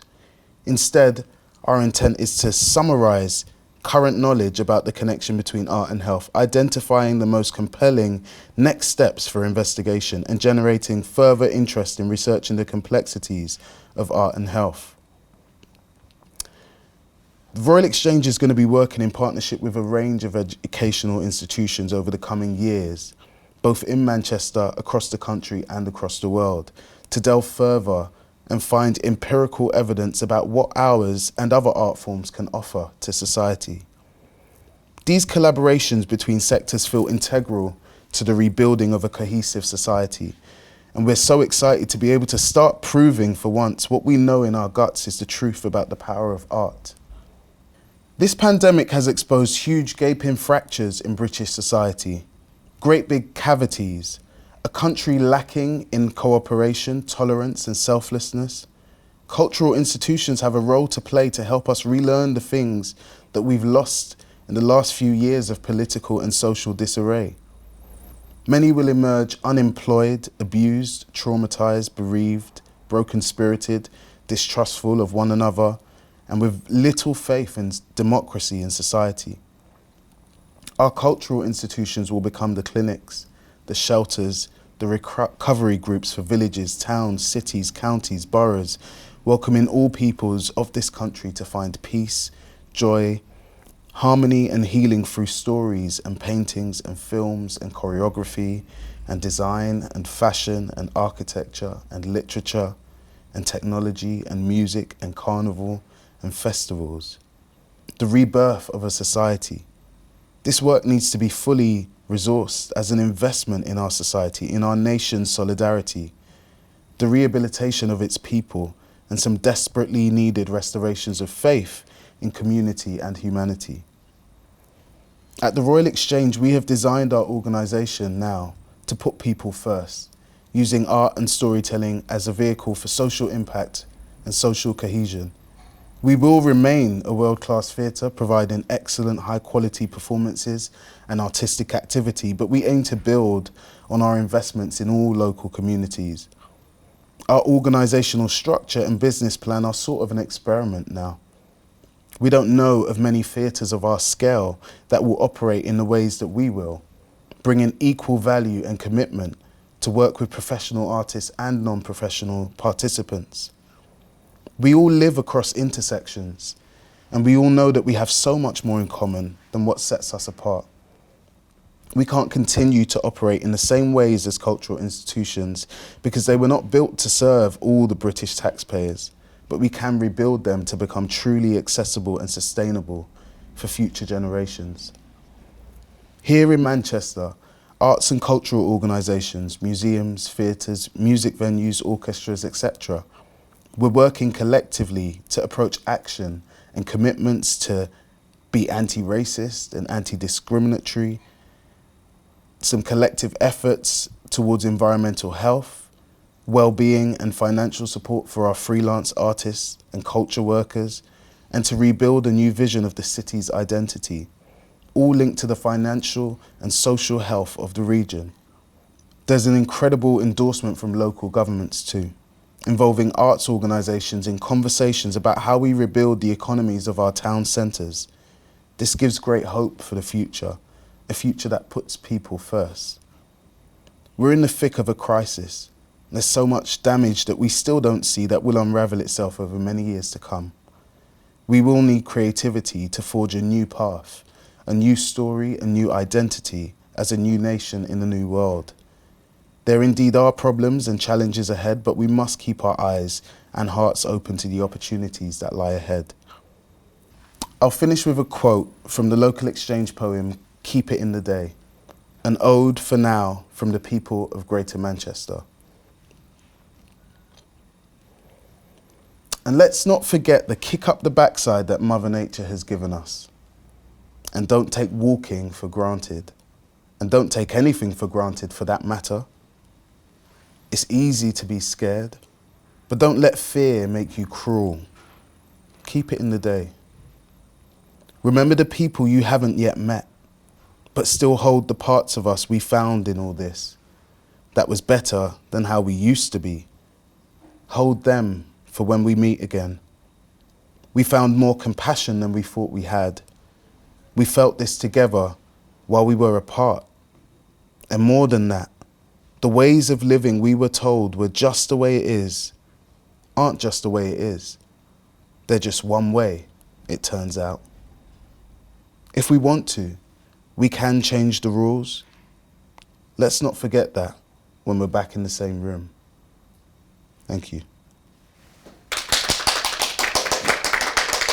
Oh, thank you so much. That was fantastic. And I found that really emotional, especially hearing Debbie's story. It seems that, you know, the theatre is so much more than just that experience of a performance that we've had. You know, can you tell me something about something that you found really rewarding? Because it seems like you've worked on so many projects through this period. Yeah, oh gosh, it's really tough actually to name just one thing, but I think in all, it's the way in which our company has shifted our focus. It's the ways in which we've been able to adapt. That's been, I think, the thing that I feel most proud of, that I feel most like encouraged by. But also the elders company has, like, they've just been absolutely mind-blowing. They absolutely are. You know, right now they're engaging in really big debates about like gender and pronouns.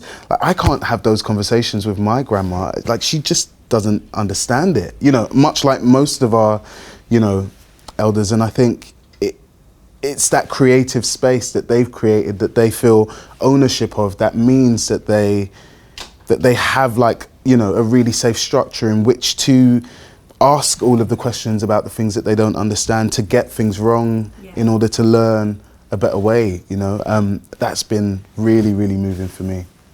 And what's next for the theatre? Because you've got a really exciting few months as we do start reopening the world, that you're all raring to go. Yeah, we are. I mean, it's really weird. Like, we are really excited to move forward, and there are some really, really great plans, some really exciting plans, which I can't quite reveal. But at the same time, it's a little bit scary, the idea that like the world will suddenly open up. But what we are really excited about is that, you know, obviously social distancing will, you know, impose certain restrictions. You know, we have our fingers crossed that it will be gone, but if it's not, we, you know.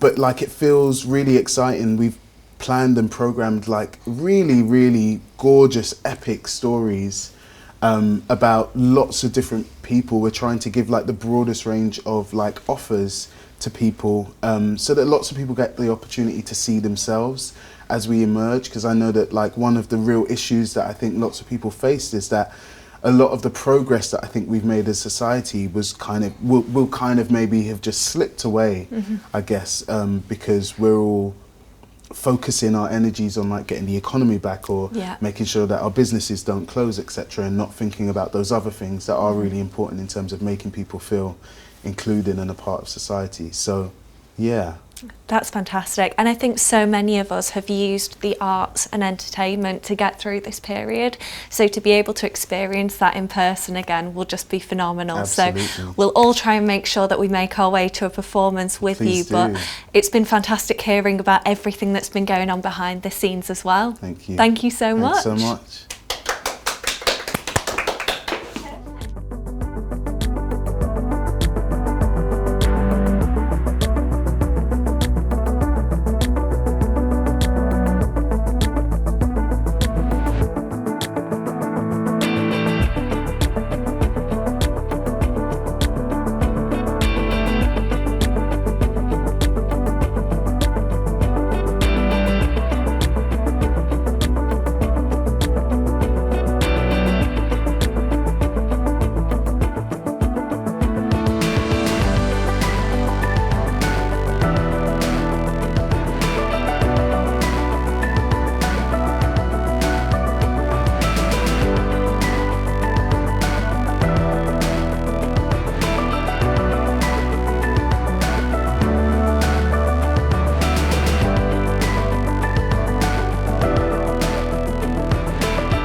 And now Jo Capper, Collaborative Programme Curator at Grand Union.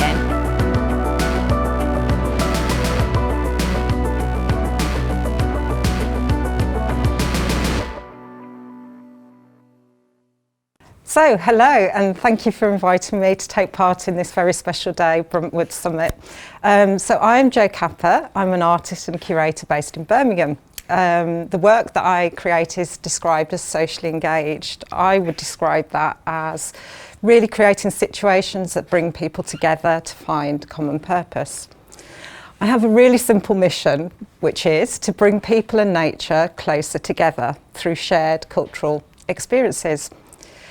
So 2.5 years ago, I joined Grand Union, which is a public art gallery and artist studio complex based in Digbeth in Birmingham, which is the heart of the creative culture in the city, as a collaborative programme curator.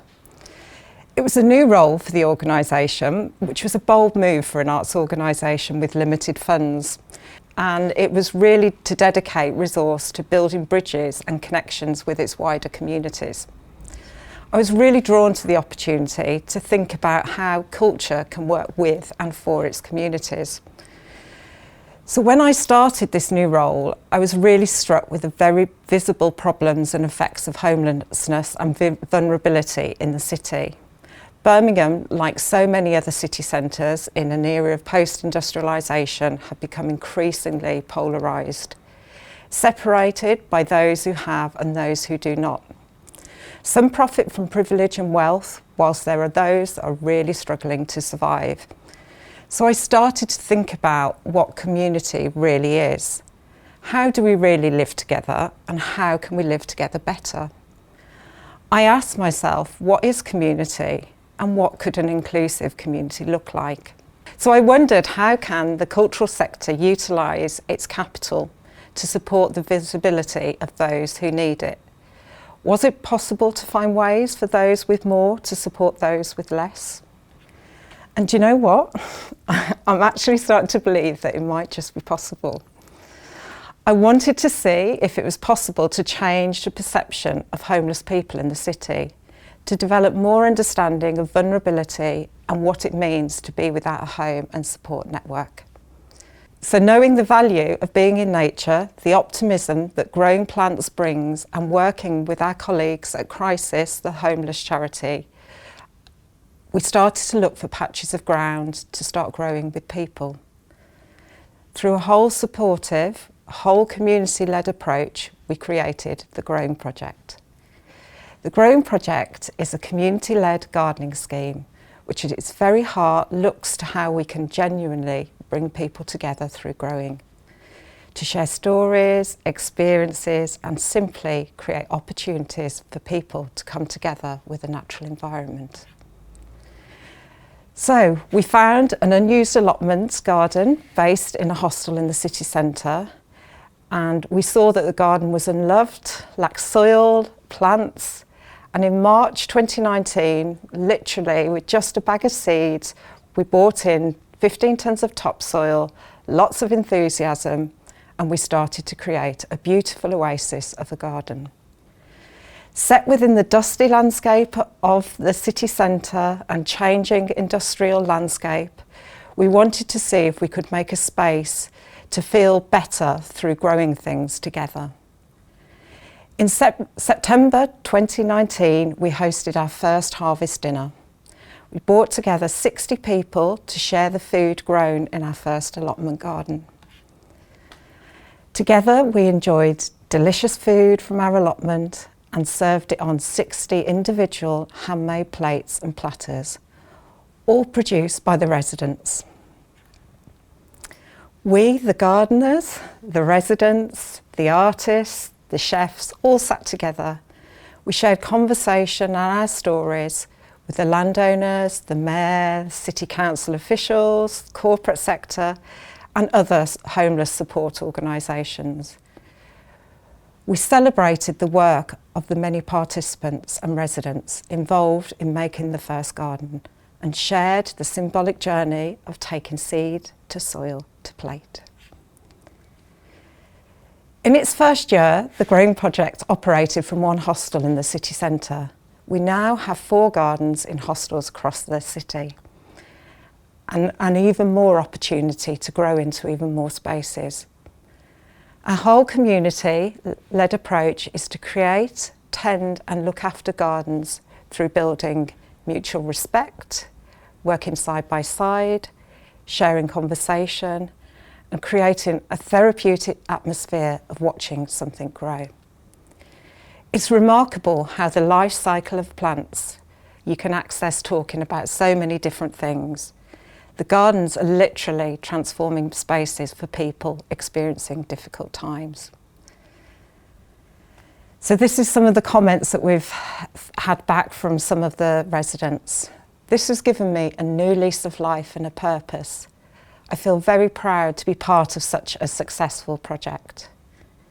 The best thing about gardening is being able to watch the changing stages of growth, offering a real sense of achievement. This is one of the St Anne's residents who was involved in the project from the beginning. He said, "It is so positive to watch an area be carefully tended and watch things grow. All you need is bricks and mortar, but it's the people that make the place." So what's happened during this last year, during this pandemic? We already knew the benefits of the project for the participants. During lockdown, isolation was something everybody felt. However, it was one thing being locked down with your network of family and friends around you.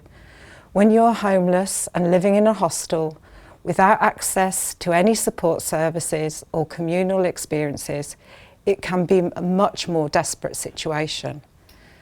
So after the initial shock of going into a lockdown and the questions surrounding what was essential or non-essential work, we quickly realised that we needed to get back out into our gardens and continue to offer the support and friendship through the gardening activities. We felt the significance and impact of our work, of bringing vulnerable people together in nature, and its therapeutic effects of working on something positive together. Literally, when everything else was shut or shutting down, we continued to grow and grow, providing a much needed respite for vulnerable people whilst continuing to make visible improvements to their environments. So here's some more quotes from residents during the lockdown. So, "It really helps with your mental attitude. Without the Growing Project, you'd feel lost and lose friendships. The Growing Project encourages us and tries to help people. I love gardening. In the last few days, I've learnt a few things, so I'm very lucky. You have really good teachers. And finally, the garden will give me some work, fresh air and space, my own thinking time. It really saves me being cooped up in my own room." So we've been really lucky to be supported by so many different charities and trusts to continue our work. We benefit greatly from the care and the donations from our partners at the Birmingham Bruntwood team have supported us with. At Christmas, they did a fundraiser to help us buy lots of new fruit bushes, trees, new equipment, and even woolly hats for our residents to wear. We are now lucky to have been supported by the National Lottery Reaching Communities Fund for the next 3 years to develop what we are doing. So what are our future plans? So we're currently creating a new women-led apothecary-style garden in the city centre on the canal side to help to develop and increase knowledges in herbal and healing medicines. We're creating a new floating garden on the canal, which will create a public platform for people to come together to learn, share knowledges and develop connection with nature and thinking around wildness in our cities. And we are continuing to develop our model for community-led gardening in hostels and the vulnerable sector, looking at how we can support more people and really see how we can expand this green revolution. We will be creating mini gardens and planters for as many sites across Birmingham to help to spread the word and share the meaning in and the symbolic act of watching something simply grow. And at our original Mother Garden site in the hostel in the city centre, we are working on creating a garden that is even more productive, creating higher yields that will take more food back into the hostel. We're creating cooking and gardening sessions that really help to develop positive relationships to food and ensure that the cycle between seed, soil and plate is firm. We are also developing our knowledge of economic sustainability, and we will be developing 2 new products this year. We will become the first city centre based nursery to propagate British native trees, and we will work with a local ceramic community studio to create bespoke, beautifully designed terracotta pots. And as well as we're going to be developing a new range of pickles, and this idea is really special because it was sort of developed by one of the residents in the hostel who said, wouldn't it be fun to sort of create pickles made by people in a pickle? So finally, we have a fundamental approach to how we work on the Growing Project. We are really proud of all the people across sectors and disciplines we work with, from residents at our hostels, people in crisis, recovering addicts, artists, chefs, gardeners, property developers, city planners to ecologists and environmentalists. We practice reciprocity, recognising the value of exchanging things with others for mutual benefit, seeing the gifts from the interweaving of both human and plant life forms. We work with anyone and everyone that wants to work with us. Everyone's voice matters. We will always make decisions together. We will connect and share with as many as people as possible the benefits of and effects of being in and with nature. That is how I believe you grow a culture for inclusivity.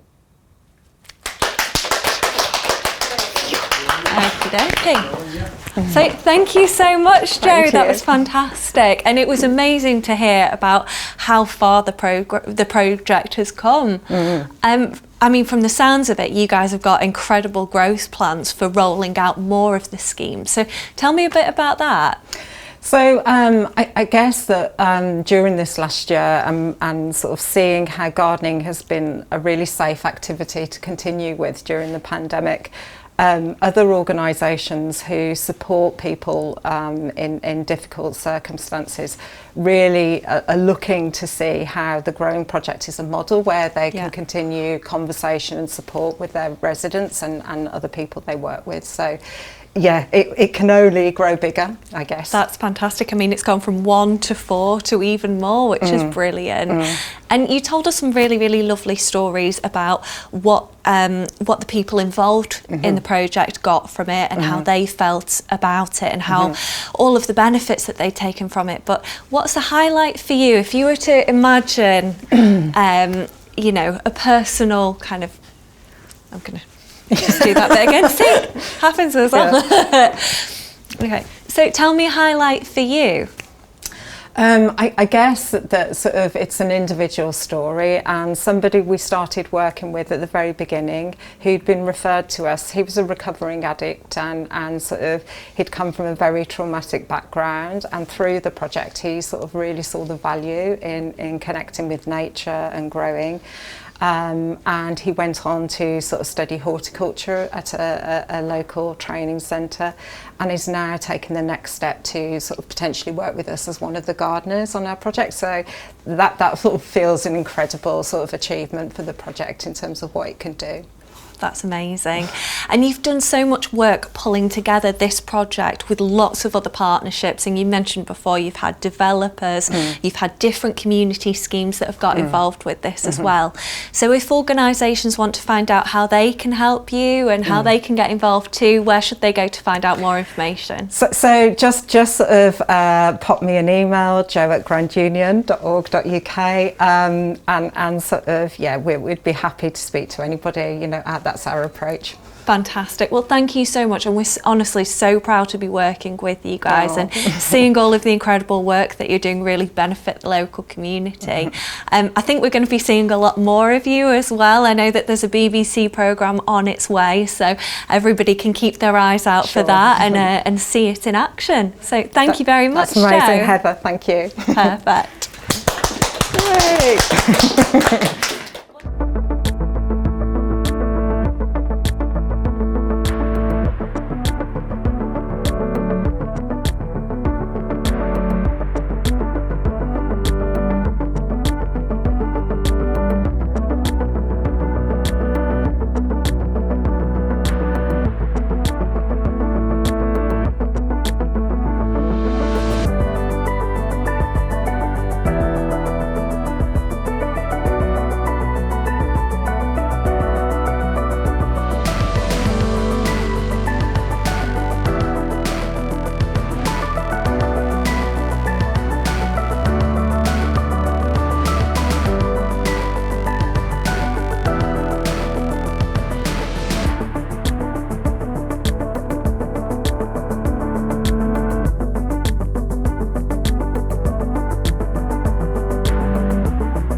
Next, I'll be speaking with John Roberts, Chief Executive at AO.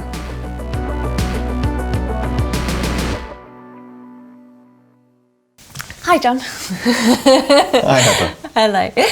So AO has had such incredible rapid growth. I know that you guys started on a £1 bet and then have turned into this tech unicorn that we all look to. But I think the thing that I've really loved is that despite that massive growth, you've stayed true to who you are and your values. So tell me a little bit about AO and the company that you've built and, you know, the personality behind that. Yeah, well, so, we're a classic 20-year overnight success story, if you will. and so, we were crystallised into being with the £1 bet on Christmas Eve 1999. And we've sort of, culturally, at the beginning, there was 3 of us in an office. So you don't think about culture, there just is a culture. Yeah. But that kind of sets the tone, and we were very human, very personable, very much do the right thing. We were very customer focused. And we wanted to have fun. I mean, genuinely, we wanted to have fun while we were sort of working extremely hard and playing extremely hard. As you go through the growth of the business, you go from 3 people to 30 people to 300 people, and now 3,000 or 4,000 people.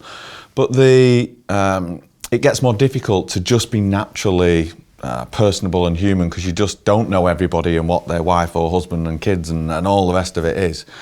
And so through that journey, we've tried to stay really true to that informality, that empowerment, that personal development that we really lived in the early years, and more formalise that without losing its heart and soul. And I always think that communication is the oxygen of any business, in truth, or certainly of any culture or of any strategy. So we communicate really hard, and we try and keep things really simple. So simplicity is the ultimate sophistication and all that. So we've got to keep people, so we think about how do we give people context, not control, and how do we live to principles, not prescriptions, is the way that we think about it. So So we have our two big phrases that we live to, which are you treat every single customer as if they were your gran. Okay. And you get complete autonomy to broadly to do whatever you think is right in that context. And everybody will do something different, but nobody ever conjures up an image of a horrible granny. Everybody always thinks of a nice, cuddly, sort of old granny. And you want to look after them, and that's how we want to treat every single customer.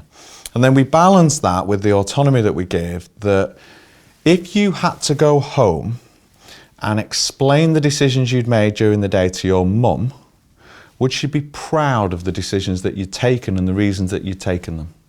And if the answer to those questions is yes, and she is proud of you, well, the cost is just the cost. And that's kind of how we think about it. And we think about really long-term value, and we try and think about how we adapt those two phrases to everybody. So if you're working in tech, how am I helping Granny buy? Or if I'm making a decision on an investment in a warehouse or something like that, I'm being empowered with millions of pounds worth of responsibility. Am I really living it as if that was my money or my mum's money that would make me proud? We try and we just try and stay very, very focused to that. It's not always perfect, and you know, occasionally somebody will rip you off. We've had that over the years a few times. But don't set the rules up for the 0.01% that rip you off. Set the rules up for amazing service and an amazing culture for people to work in. And I genuinely, deeply believe that nobody gets out of bed in the morning and comes to work going, right, I'm going to screw it up today. They just don't. People, if you create the right environment, people want to give their best. And so that's kind of constantly how we think about it, and we try and maintain consistency on those messages, because you know, consistency does drive culture and trust, and inconsistency destroys culture and trust. People need to know what they're going to get, whether that's good or bad. They need to know what they're going to get. That's fantastic, and I love that it's putting that message of family at the heart of everything that you do, because naturally that's what you end up creating. Yeah, so it is. My only caveat to that is, you know, I wouldn't want anyone to think that we're a deeply caring business. Caring is one of our values. But we're hugely commercial as well. We just happen to believe that creating that culture is the long-term best value for the business. You know, but we operate in an online world selling electricals with two-man home delivery. You know, it doesn't get more brutal than the world that we operate in. So we have to be totally commercial.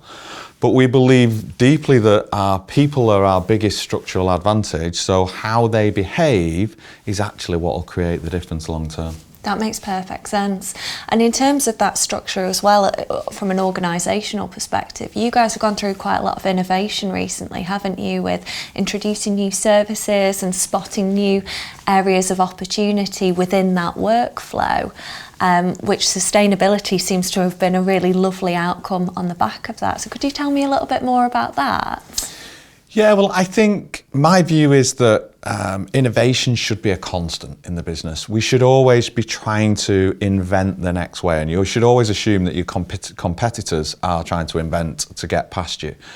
You know, people talk about business being a level playing field. Business has never been a handicap race. Everybody is always trying to gain an advantage somewhere.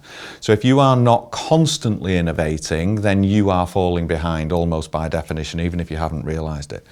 So I think that as an attitude should just permanently permeate across the business. From a recycling and innovation and environmental perspective, we talk a lot in our business about the AO way. How would AO do that? Rather than how is it and how can we improve it, the phrase we use, if Carlsberg did, so aside from your view on the quality of the beer, if you like, but you know, the marketing perception of it, if Carlsberg did, how would they do it? So start with awesome and work back from that. And so, you know, under the We Directive in our business, we have an obligation to bring products back from customers. Okay, so we kind of have to do this, but what most people do is then just sort of palm that off through the back door. And we looked at it, we looked at the whole cycle of it and said, if Carlsberg did that, how would they do it? And what they would actually do is they would bring the products back, they would reuse as many of them as they possibly could. they would put those reused products into things like disadvantaged homes and the most impactful places they could put as many of those as they could, in my opinion. They would then recycle brilliantly the products that come back, because lots of recycling is very low standard through the back door, and lots of people don't care about it. Not all, but lots. And then the output materials of that, we should then make product out of that. Yeah. So a full kind of cradle to cradle cycle. So that was our vision for it. And when I look back, I'm so grateful that we have, youthful naivety about our business, because we go into all these things thinking we can do it all. We don't necessarily have a roadmap. We consistently prove that he who wanders isn't necessarily lost. We will invest intuitively in recycling. I don't know exactly what our investment is, but I would guess it's probably now the thick end of 20 million quid that we've invested intuitively into that. And we're now just getting to, in fact, in about 2 months, we'll probably have our first part for our first product as an output of our recycling plant. That's taken about 7 or 8 years to get to that. And it all seems obvious when you've done it all. Yeah. And people forget the hard miles sometimes that you've gone through on that journey. But again, I think it's the right thing to do for customers.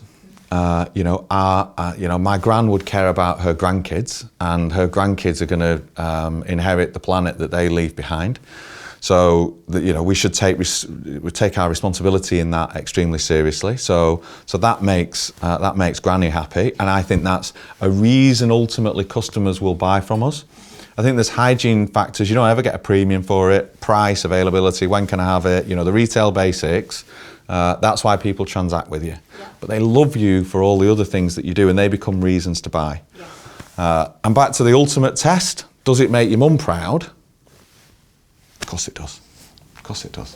That's incredible. And it seems like you've been making a lot of mums proud in the community as well, with all the apprenticeship work that you've been doing, and the way that you've found a way to really benefit the communities that you're actively part of through that process. Yeah, well, so again, whether it's mums or grands, if you're making mums proud, we believe we have a deep responsibility to contribute back to the societies that we take so much from.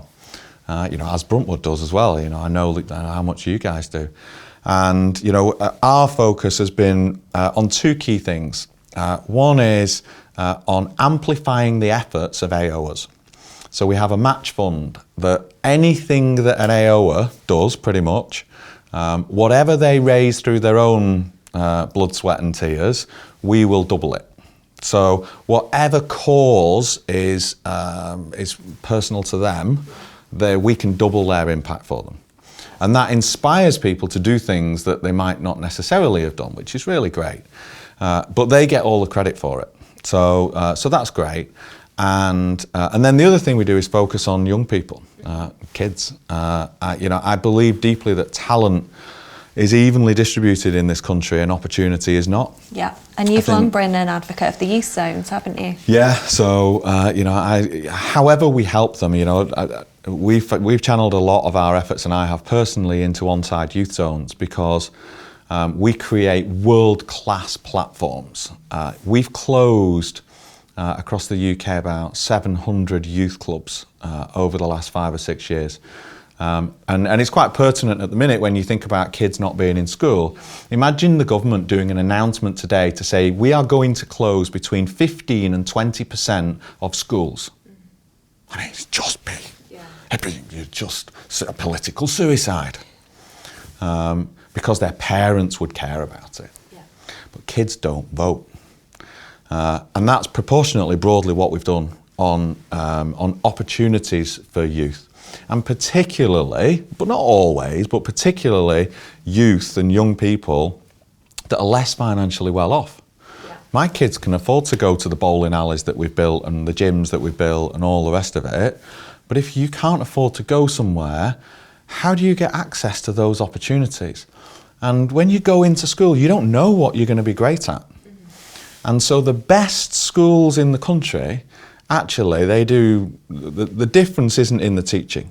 The difference is in the access to opportunity, and they give them confidence. And confidence is a currency, and we talk about it in our business. And I think that there's a world through apprentices or however we can unlock that talent. There is a whole an economic tailwind that we can release that otherwise will be a drag on society. So I think it's an incredible investment for us to make as a nation, but unfortunately the system's reasonably broken, and broken systems take quite a while to fix. But we're making great progress. So, you know, I'm really proud of what we do with Onside. That's fantastic. And it just shows as well that, like you say, organisations have this responsibility to give back to the community that they take from, and the opportunity to do some real impactful change, which is fantastic. The best way I always explain it is that companies are miles better positioned to run things than politicians. Politicians should stick to politics, not doing stuff. So central government can turbocharge things by giving funding and that kind of thing, but actually then they need to get out of the way and leave it to people who can actually do stuff.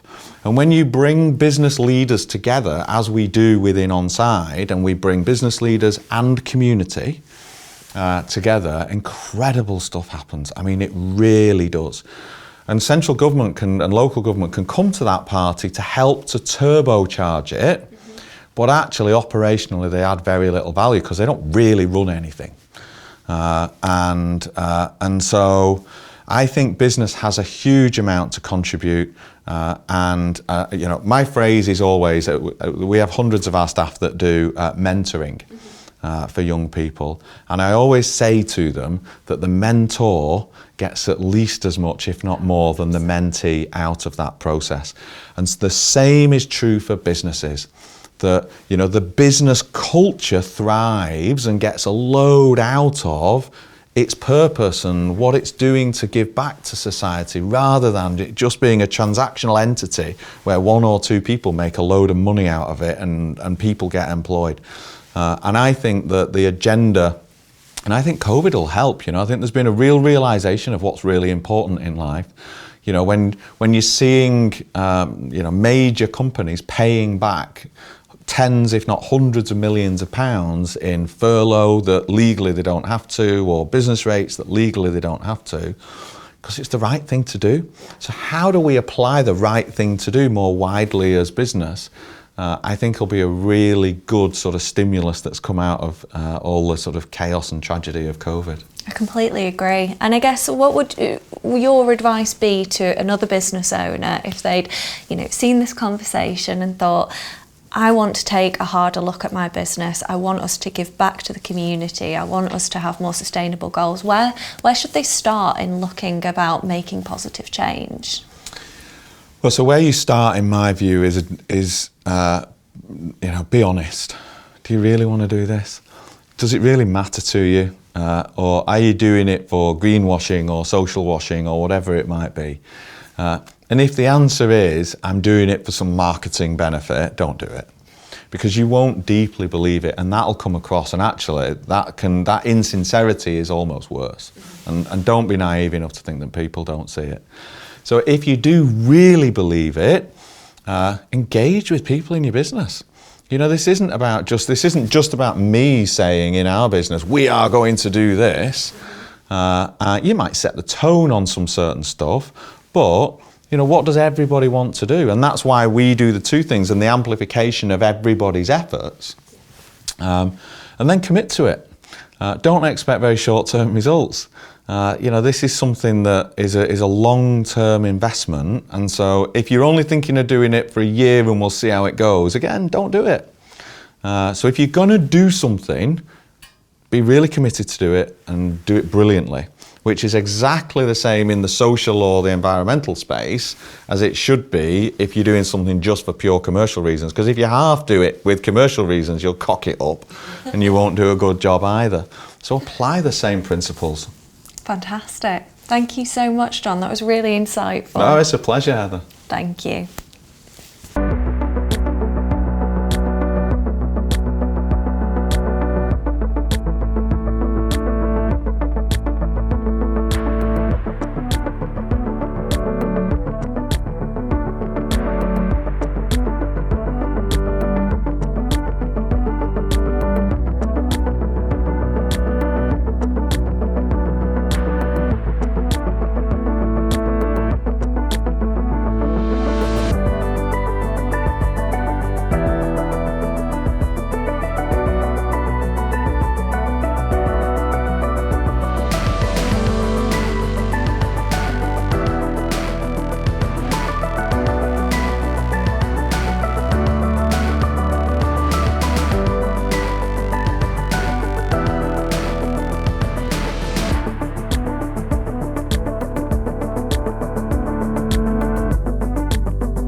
And finally, we have Professor Jonathan Pinksay from Alliance Manchester Business School.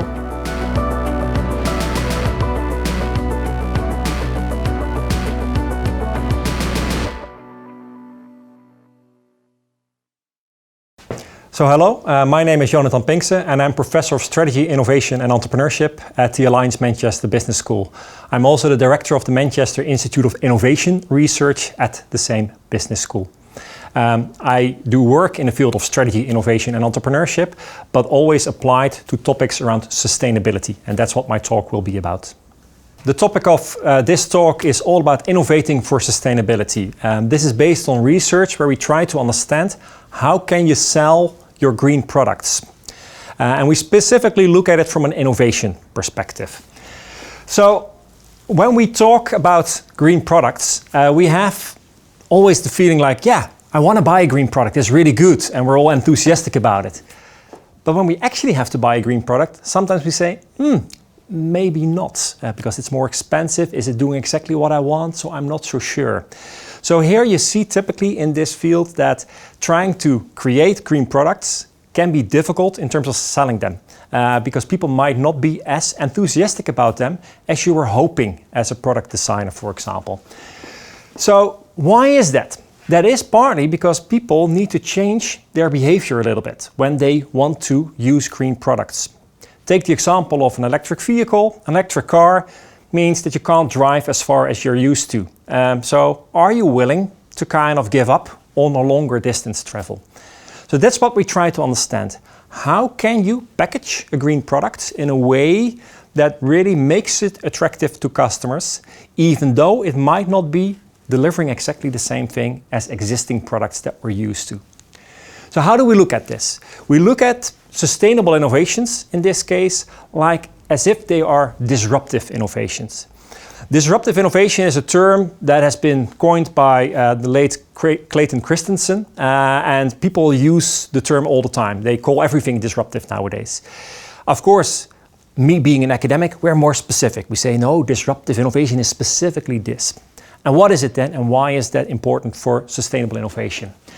The reason we talk about disruptive innovation is the following. What is disruption? It is a new product that gives you something that you really like. So in this case, for example, if you see an iPod, it's a bit an old one, but what was so beautiful about an iPod, you have almost free music and as much as you like. So this is what it brings. It disrupts a market because of something that is new, and we like it and we love it.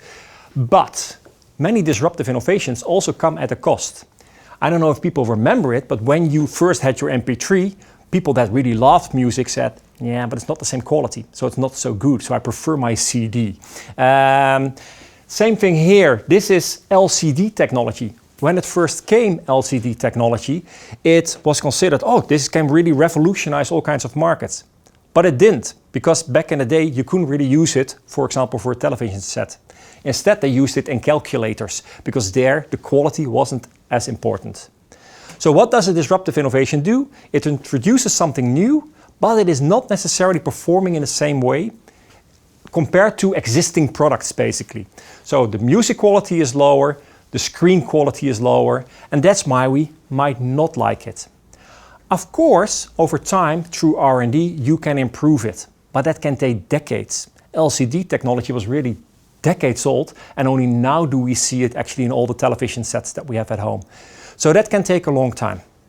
So with sustainability, we don't have that time. We need to have a change faster. So we try to think about how can you change products then in a way that you don't rely necessarily on technological innovation, but you can do it more by changing the business model. So what is it that we try to say here? Our main message here is you have to think about changing your value proposition. What is the present to the customer where you make a change in this is why it's still very attractive, even though we know that it might not be as good as things that you have.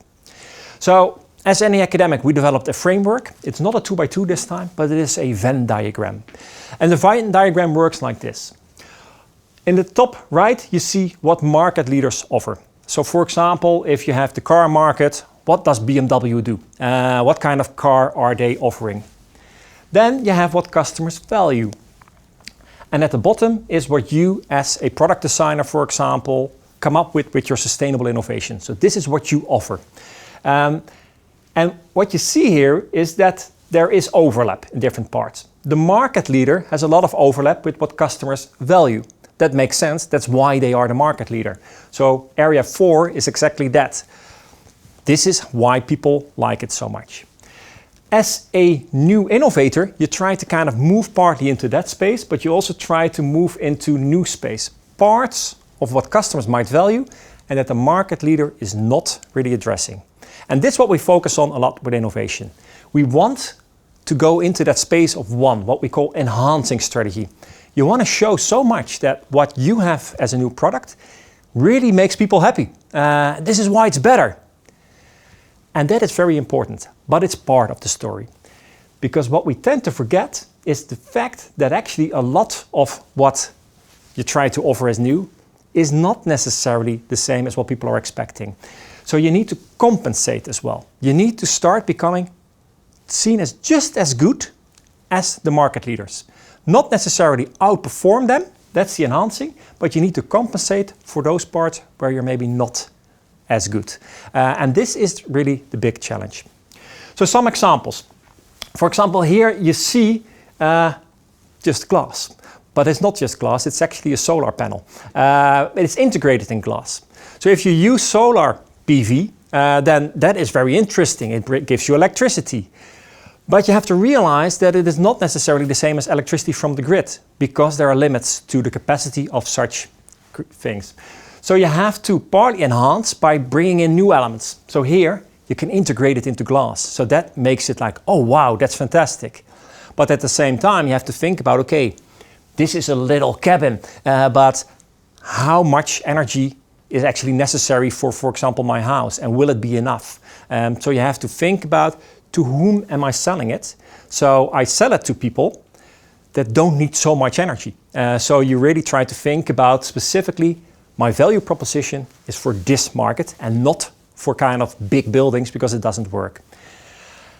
Tesla there is a very good example of that. They really try to create not just a car that is wow, but also actually that is considered as just like any premium car.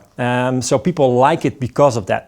But it does have a wow factor, because it really wasn't sold so much as a green product, but for fast acceleration, and that you could show to others that you're the green guy or the green girl and you're fancy. So this is part of the story. Main message here is, don't just think about how your product is great, also think about how people might consider it not so great, and how are you going to deal with that.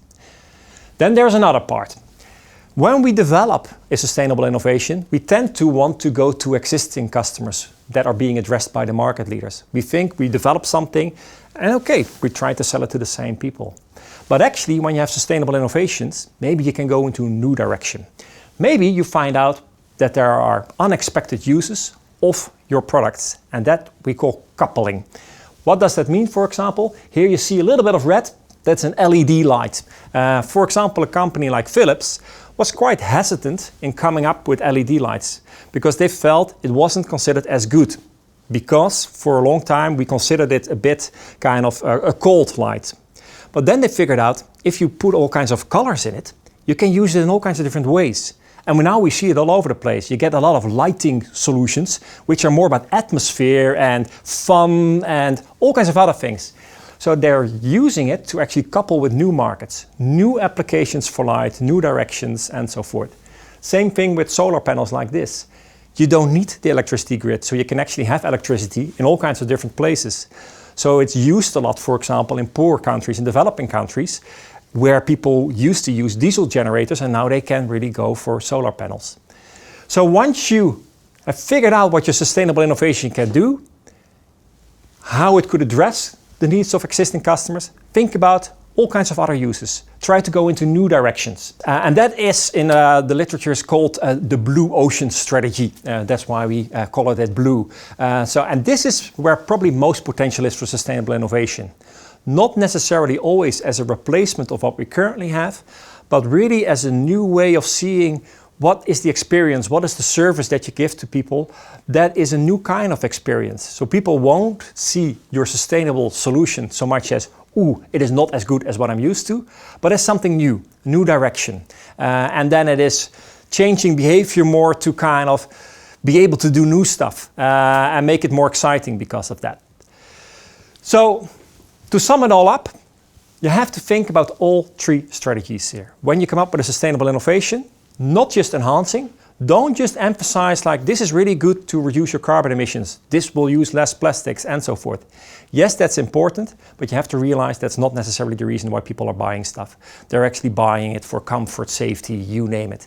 So try to compensate there where possible by, for example, giving other services around your products that people say, oh, okay, it's good enough. And really try and open it up what might be new markets. Once you do that, you have to realize that you can flip it again, because then this new market, of course, is not really new. There might be other players there, so you have to see how it then works. And then you can do the exercise all over again, because then you also have to see how am I comparing then to others in this new market and so forth. So that is the overall story. It is based on a fairly accessible article. It's not too academic, so people could have a read and understand it, hopefully, because sometimes we write stuff where people say, it's just weird. This should be okay. This is mostly based on research done around electric vehicles, but it can be applied to all kinds of products. If you have any questions, please do let me know or contact me later with all the details that are there. Thank you very much.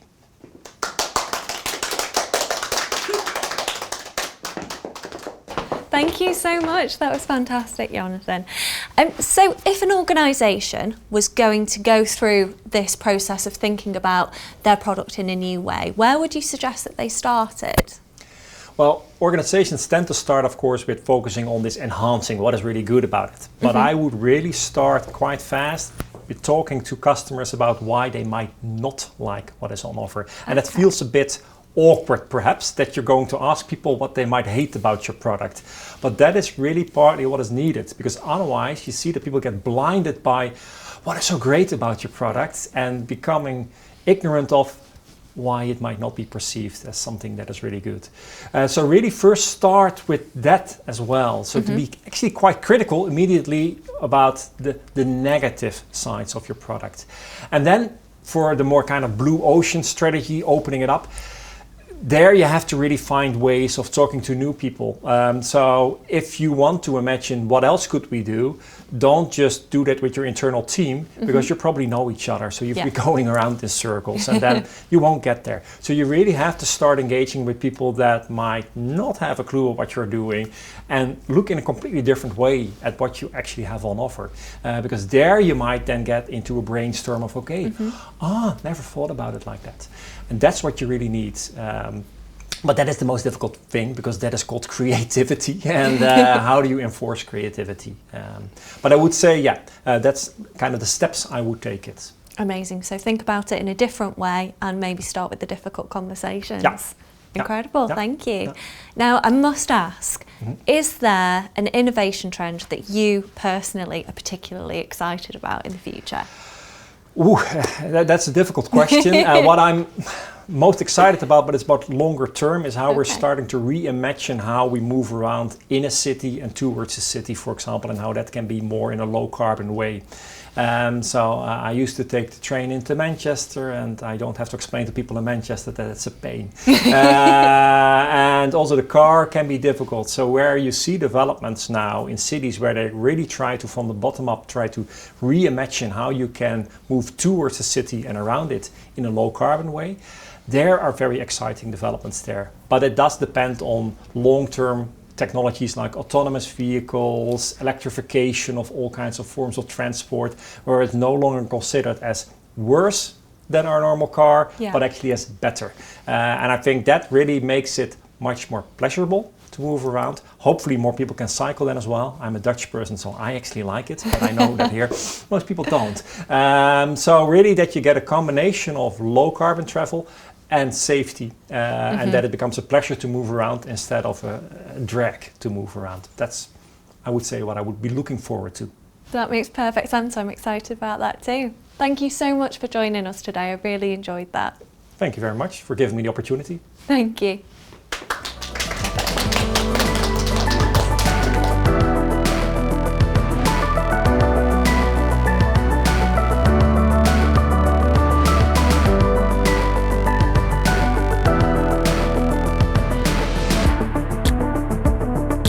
Well, what an incredible day, and I hope you found that as inspiring as I did. We've learned so many lessons. We've learned how to scale a business while staying true to ourselves. We've learned not to innovate for innovation's sake, and even taken that peek behind the velvet curtain of how personalised marketing works. The work around community engagement has been really inspiring, and I hope all of you are thinking how we can use business and community projects as a force for good. If you've enjoyed today, I would absolutely urge you to go and have a look at some of the great content that we've got over on our Spark webpage. So you can access that at www.bruntwood.co.uk/Spark. We're going to be uploading all of the content from today, so you can go back and revisit any talks that you really enjoyed. And you can also see the calendar of stuff that we've got coming up, because it's literally everything from personal development workshops right through to webinars around business strategy and operations. I hope you enjoyed it today. I hope you found it inspiring, and I hope we'll be seeing you again very soon. Thank you.